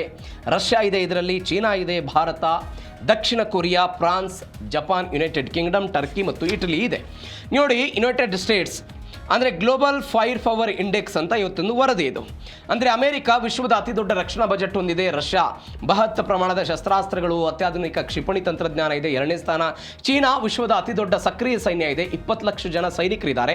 ಭಾರತದಲ್ಲಿ 14 ಲಕ್ಷ ಸಕ್ರಿಯ ಸೈನಿಕರು, ಬಲವಾದ ರಕ್ಷಣಾ ವ್ಯವಸ್ಥೆ ಇದೆ. ಮೇಕ್ ಇನ್ ಇಂಡಿಯಾ ಮುಖಾಂತರ ಸ್ವಾವಲಂಬನೆ ಸಾಧಿಸಿದ್ದೀವಿ, 4ನೇ ಸ್ಥಾನವನ್ನು ಕಾಯ್ದುಕೊಂಡಿದ್ದೀವಿ. 5ನೇ ಸ್ಥಾನದಲ್ಲಿ ದಕ್ಷಿಣ ಕೊರಿಯಾ ಇದೆ, ಅತ್ಯಾಧುನಿಕ ತಂತ್ರಜ್ಞಾನದ ರಕ್ಷಣಾ ಸಾಮಗ್ರಿ ಎಲ್ಲ ಇದೆ ಅವರದ್ದು. ಅದಾದ ನಂತರ ವಾಯುಪಡೆಯು ಕೂಡ ಅತ್ಯುತ್ತಮವಾಗಿದೆ. ಫ್ರಾನ್ಸ್ ಯುರೋಪಿನ ಪ್ರಮುಖ ಮಿಲಿಟರಿ ಶಕ್ತಿ, ಸ್ವಂತ ಪರಮಾಣು ಸಾಮರ್ಥ್ಯವನ್ನು ಹೊಂದಿದೆ, 6ನೇ ಸ್ಥಾನದಲ್ಲಿದೆ. ಜಪಾನ್ ರಕ್ಷಣಾತ್ಮಕ ಮತ್ತು ನವೀನ ತಂತ್ರಜ್ಞಾನ ಆಧಾರಿತ ನೌಕಾ ಮತ್ತು ವಾಯುಪಡೆಯನ್ನು ಹೊಂದಿದೆ. UK ಯುನೈಟೆಡ್ ಕಿಂಗ್ಡಮ್ ಬಲಿಷ್ಠ ರಕ್ಷಣಾ ತಂತ್ರಜ್ಞಾನ ಇದೆ, ಜಾಗತಿಕ ಪ್ರಭಾವದೊಂದಿಗೆ 8ನೇ ಸ್ಥಾನದೊಂದಿಗೆ. ಟರ್ಕಿ ಮಧ್ಯಪ್ರಾಚ್ಯದ ಪ್ರಬಲ ಮಿಲಿಟರಿ ಶಕ್ತಿ ಅಂತ ಹೇಳ್ತಾರೆ ಇದನ್ನು. ಡ್ರೋನ್ ತಂತ್ರಜ್ಞಾನದಲ್ಲೆಲ್ಲ ಮುಂಚೂಣಿಯಲ್ಲಿದೆ, 9ನೇ ಸ್ಥಾನ. ಇಟಲಿ ಅತ್ಯಾಧುನಿಕ ನೌಕಾಪಡೆ ಮತ್ತು ನ್ಯಾಟೋ ಮೈತ್ರಿಕೂಟದ ಪ್ರಮುಖ ಬೆಂಬಲ ಇದೆ, 10ನೇ ಪಟ್ಟಿಗಿದೆ. ಅಂದರೆ ಕಳೆದ ಬಾರಿ 10ನೇ ಪಟ್ಟಿಯಲ್ಲಿ ಇದ್ದಂತಹ ಪಾಕಿಸ್ತಾನ ಇದೀಗ 14ನೇ ಪಟ್ಟಿಗೆ ಹೋಗಿದೆ. ಅದು ಕೇವಲ ಆರೋಪಗಳನ್ನು ಮಾಡ್ತಾ ಕೂತಿದೆ. ಮತ್ತೊಂದು ಬೆಳವಣಿಗೆ ಏನು ಅಂತ ಹೇಳಿದ್ರೆ, ಭಾರತದ ಶಕ್ತಿ ಡ್ರ್ಯಾಗನ್ ರಾಷ್ಟ್ರಕ್ಕೆ ನಡುಕ. ಭಾರತ ಬೆಳವಣಿಗೆಯನ್ನು ಸಾಧಿಸ್ತಾ ಇದೆ. ವಿಶ್ವದ 4ನೇ ಶಕ್ತಿಶಾಲಿ ರಾಷ್ಟ್ರವಾಗಿ ಭಾರತ ಇದೀಗ ಹೊರಹೊಮ್ಮಿದ್ದು, ಕ್ಷಿಪಣಿ ತಂತ್ರಜ್ಞಾನದಲ್ಲಿ ಭಾರತ ಅಪ್ರತಿಮವಾದಂತಹ ಸಾಧನೆಯನ್ನು ಇದೀಗ ಮಾಡಿದೆ. ಸಾಧನೆಯನ್ನು ಭಾರತ ಮಾಡಿದ್ದರ ಪರಿಣಾಮವಾಗಿ ಇಂಥದ್ದೊಂದು ಸ್ಥಾನ ಸಿಕ್ಕಿದೆ. 14 ಲಕ್ಷ ಸಕ್ರಿಯ ಸೈನಿಕರಿದ್ದಾರೆ, 11 ಲಕ್ಷ ಜನ ಮೀಸಲು ಸೈನಿಕರಿದ್ದಾರೆ. ಮೇಕ್ ಇನ್ ಇಂಡಿಯಾ ಯೋಜನೆಗೆ ತೇಜಸ್ ಯುದ್ಧ ವಿಮಾನಗಳನ್ನು ಮಾಡ್ತಿದ್ದೀವಿ, INS ವಿಕ್ರಾಂತ್ ವಿಮಾನ ನೌಕೆಗಳನ್ನು ಮಾಡ್ತಿದ್ದೀವಿ, ಧ್ರುವ ಹೆಲಿಕಾಪ್ಟರ್ಗಳನ್ನು ದೇಶೀಯವಾಗಿ ನಿರ್ಮಾಣ ಮಾಡಲಾಗ್ತಿದೆ. ಅಗ್ನಿ-5 ಖಂಡಾಂತರ ಕ್ಷಿಪಣಿಗಳನ್ನು ಮತ್ತು ವಿಶ್ವದ ಅತ್ಯಂತ ವೇಗದ ಸೂಪರ್ಸಾನಿಕ್ ಕ್ರೂಸ್ ಕ್ಷಿಪಣಿ ಬ್ರಹ್ಮೋಸ್ ಅನ್ನು ಕೂಡ ನಾವೆಲ್ಲ ತಯಾರು ಮಾಡಿಕೊಂಡು ರಕ್ಷಣೆಯಲ್ಲಿ ದೊಡ್ಡ ಮಟ್ಟದ ಸಾಧನೆಯನ್ನು ಮಾಡಿರೋದು. ಮತ್ತೊಂದು ಕಡೆ ಬಲಿಷ್ಠ ವಾಯುಪಡೆ ನೌಕಾಪಡೆ ಇದೆ. ರಫೇಲ್, ಸುಖೋಯ್ 30 ಯುದ್ಧ ವಿಮಾನಗಳು, ಪರಮಾಣು ಚಾಲಿತ ಜಲಾಂತರ್ಗಾಮಿ ನೌಕೆಗಳು, ಹಿಂದೂ ಮಹಾಸಾಗರದಲ್ಲಿ ನಾವೆಲ್ಲ ದೊಡ್ಡ ಮಟ್ಟದಲ್ಲಿ ಸಾಧನೆಯನ್ನು ಮಾಡ್ಕೊಂಡಿದ್ದೀವಿ. ನೀವು ಗಮನಿಸಬೇಕಾದ ಸಂಗತಿ ಅಂತ ಹೇಳಿದರೆ, 1962ರಲ್ಲಿ ಭಾರತ ಮತ್ತು ಚೀನಾದ ಯುದ್ಧ ಏನಾಯಿತು, ಆ ಯುದ್ಧದಲ್ಲಿ ನಮಗೆ ಸಲಕರಣೆಗಳಿರಲಿಲ್ಲ, ಯಾವುದೇ ಇರಲಿಲ್ಲ. ನಾವು ರಫ್ತು ಅಂದರೆ ಆಮದು ಮೇಲೆ ದೊಡ್ಡ ಮಟ್ಟದಲ್ಲಿತ್ತು. 1970-80ರ ದಶಕದಲ್ಲಿ ಒಂದು ಬೆಳವಣಿಗೆ ಆಯಿತು. ಭಾರತ ಸ್ವಂತ ತಂತ್ರಜ್ಞಾನದ ಬದಲಿಗೆ ವಿದೇಶಿ ತಂತ್ರಜ್ಞಾನದ ಮುಖಾಂತರ ಅದಕ್ಕೆ ಬೇಕಾದಂಥ ವ್ಯವಸ್ಥೆಯನ್ನು ಮಾಡ್ಕೊಳ್ಳೋದಕ್ಕೆ, ಕೇವಲ ಜೋಡಣೆಯನ್ನು ಮಾಡೋದಕ್ಕೆ ಮುಂದಾಯಿತು. ಅದಾದ ನಂತರ 2014ರಲ್ಲಿ 46,000 ಕೋಟಿ ರೂಪಾಯಿ ನಮ್ಮ ಉತ್ಪಾದನಾ ಮೌಲ್ಯ ಇತ್ತು. ಇದೀಗ ನಮ್ಮ ರಫ್ತಿನ ಪ್ರಮಾಣ 1,000 ಕೋಟಿ ಇತ್ತು. ಇವತ್ತು ದೊಡ್ಡ ಪ್ರಮಾಣದಲ್ಲಿ ಇದು ಹೆಚ್ಚಾಗುವ ಮುಖಾಂತರ 4ನೇ ಸ್ಥಾನವನ್ನು ಭಾರತ ಇದೀಗ ಟಾಪ್ 10ನಲ್ಲಿ ಪಡೆದುಕೊಂಡಿದೆ. ಇದು ಒಂದು ಬೆಳವಣಿಗೆ. ಮತ್ತೊಂದು ಕಡೆ ನೌಕಾಪಡೆಗೆ ಬಲ ಸಿಕ್ಕಿದೆ. ಸಾಗರದಲ್ಲಿ ಭಾರತದ್ದೇ ಹವಾ ಸೃಷ್ಟಿಯಾಗಿದೆ. ಹೆಂಗೆ ಸ್ವದೇಶಿ ನಿರ್ಮಿತ 3 ಅತ್ಯಾಧುನಿಕ ಯುದ್ಧ ನೌಕೆಗಳನ್ನು ನೌಕಾಪಡೆಗೆ ಸೇರ್ಪಡೆ ಮಾಡಲಾಗಿದೆ. ಪಶ್ಚಿಮ ಬಂಗಾಳದಲ್ಲಿ ಇದಾಯಿತು. INS ದುನಾಗಿರಿ ಸಂಶೋಧಕ್ ಅಗ್ರೈಗೆ ಪ್ರಧಾನಿ ನರೇಂದ್ರ ಮೋದಿ ಎಲ್ಲ ಚಾಲನೆ ಕೊಟ್ಟರು. ಜೂನ್ 21ನೇ ತಾರೀಕು 2026 ಸ್ವದೇಶಿ ತಂತ್ರಜ್ಞಾನ ನಿರ್ಮಿಸಲಾದಂತಹ ಅತ್ಯಾಧುನಿಕ ಯುದ್ಧ ನೌಕೆಗಳನ್ನು ಕೋಲ್ಕತ್ತಾದಲ್ಲಿ ಅವರು ಲೋಕಾರ್ಪಣೆ ಮಾಡಿದರು. INS ದುನಾಗಿರಿ ಅಂತ, ಇದು ಸುಧಾರಿತ ಸ್ಟೆಲ್ತ್ ಅಂತ ಹೇಳ್ತಾರೆ. ಇದನ್ನು ಪ್ರಾಜೆಕ್ಟ್ 17A ಅಡಿಯಲ್ಲಿ 5ನೇ ಅತ್ಯಾಧುನಿಕ ರಹಸ್ಯ ತಂತ್ರಜ್ಞಾನ ಹೊಂದಿರುವಂಥ ಯುದ್ಧ ನೌಕೆ. ಶತ್ರುಗಳ ರಡಾರ್ ಕಣ್ಣಿಗೆ ಸುಲಭವಾಗಿ ಸಿಗದಂತೆ ಇದನ್ನು ವಿನ್ಯಾಸ ಮಾಡಲಾಗಿದೆ.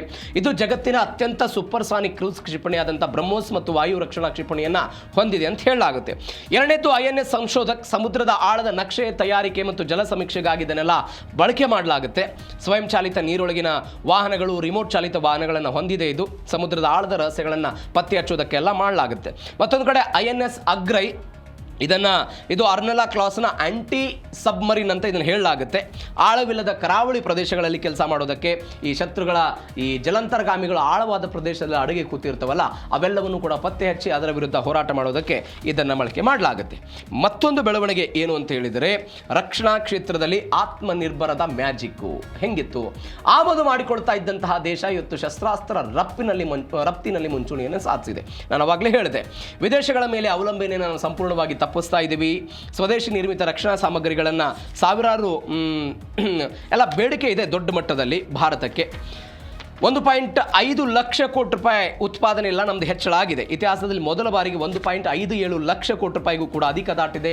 ಬಜೆಟ್ನ ಮೀಸಲಾತಿ ಏನಿತ್ತು 75% ಕೇವಲ ಭಾರತೀಯ ಕಂಪನಿಗಳಿಂದಲೇ ಸಾಮಗ್ರಿಗಳನ್ನು ಖರೀದಿ ಮಾಡೋದಕ್ಕೆ ಮೀಸಲಾಡಲಿ ಇರ್ತಾ ಇದೆ. ಇದು ಒಂದು ಬೆಳವಣಿಗೆ. 21,000 ಕೋಟಿ ರೂಪಾಯಿ ಮೈಲಿಗಲ್ಲನ್ನು ಸಾಧಿಸಿದ್ದೀವಿ. 1,000 ಕೋಟಿ ರೂಪಾಯಿ ಇತ್ತು ನಮ್ಮದು ರಫ್ತು, ಇದೀಗ 21,083 ಕೋಟಿ ರೂಪಾಯಿ ಸಾರ್ವಕಾಲಿಕ ದಾಖಲೆಯ ಮಟ್ಟಕ್ಕೂ ಕೂಡ ನಾವು ಹೋಗಿದ್ದೀವಿ.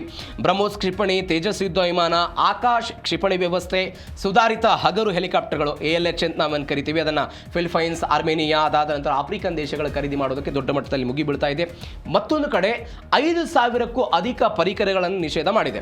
ಅಂದರೆ ಸಕಾರಾತ್ಮಕ ದೇಶೀಕರಣ ಪಟ್ಟಿಗಳನ್ನು ಬಿಡುಗಡೆ ಮಾಡಿ 5,000ಕ್ಕೂ ಹೆಚ್ಚು ರಕ್ಷಣಾ ಉಪಕರಣಗಳು, ಶಸ್ತ್ರಾಸ್ತ್ರಗಳನ್ನು ಬಿಡಿ ಮಾರ್ಗಗಳಿಂದ ಯಾವುದೇ ಕಾರಣಕ್ಕೂ ವಿದೇಶದಿಂದ ಖರೀದಿ ಮಾಡಬಾರದು.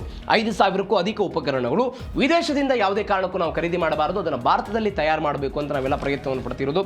ಹೀಗಾಗಿ ಆತ್ಮನಿರ್ಭರ ಭಾರತದ ಮುಖಾಂತರ ಅದು ಸಾಧ್ಯ ಆಗಿದೆ. ಮತ್ತೊಂದು ಬೆಳವಣಿಗೆ ಏನು ಅಂತ ಹೇಳಿದ್ರೆ, ಸವಾಲುಗಳ ನಡುವೆಯೂ ಕೂಡ ಭಾರತದ ನಾಗಾಲೋಟ ಇದೆ. ಟರ್ಕಿ, ದಕ್ಷಿಣ ಕೊರಿಯಾದಂತಹ ರಾಷ್ಟ್ರಗಳ ತೀವ್ರ ಪೈಪೋಟಿ ಇದೆ. ನ್ಯಾಟೋ ರಾಷ್ಟ್ರಗಳಾದಂತಹ ಫ್ರಾನ್ಸ್, UK ಹಿಂದಿಕ್ಕಿದೆ ಭಾರತ.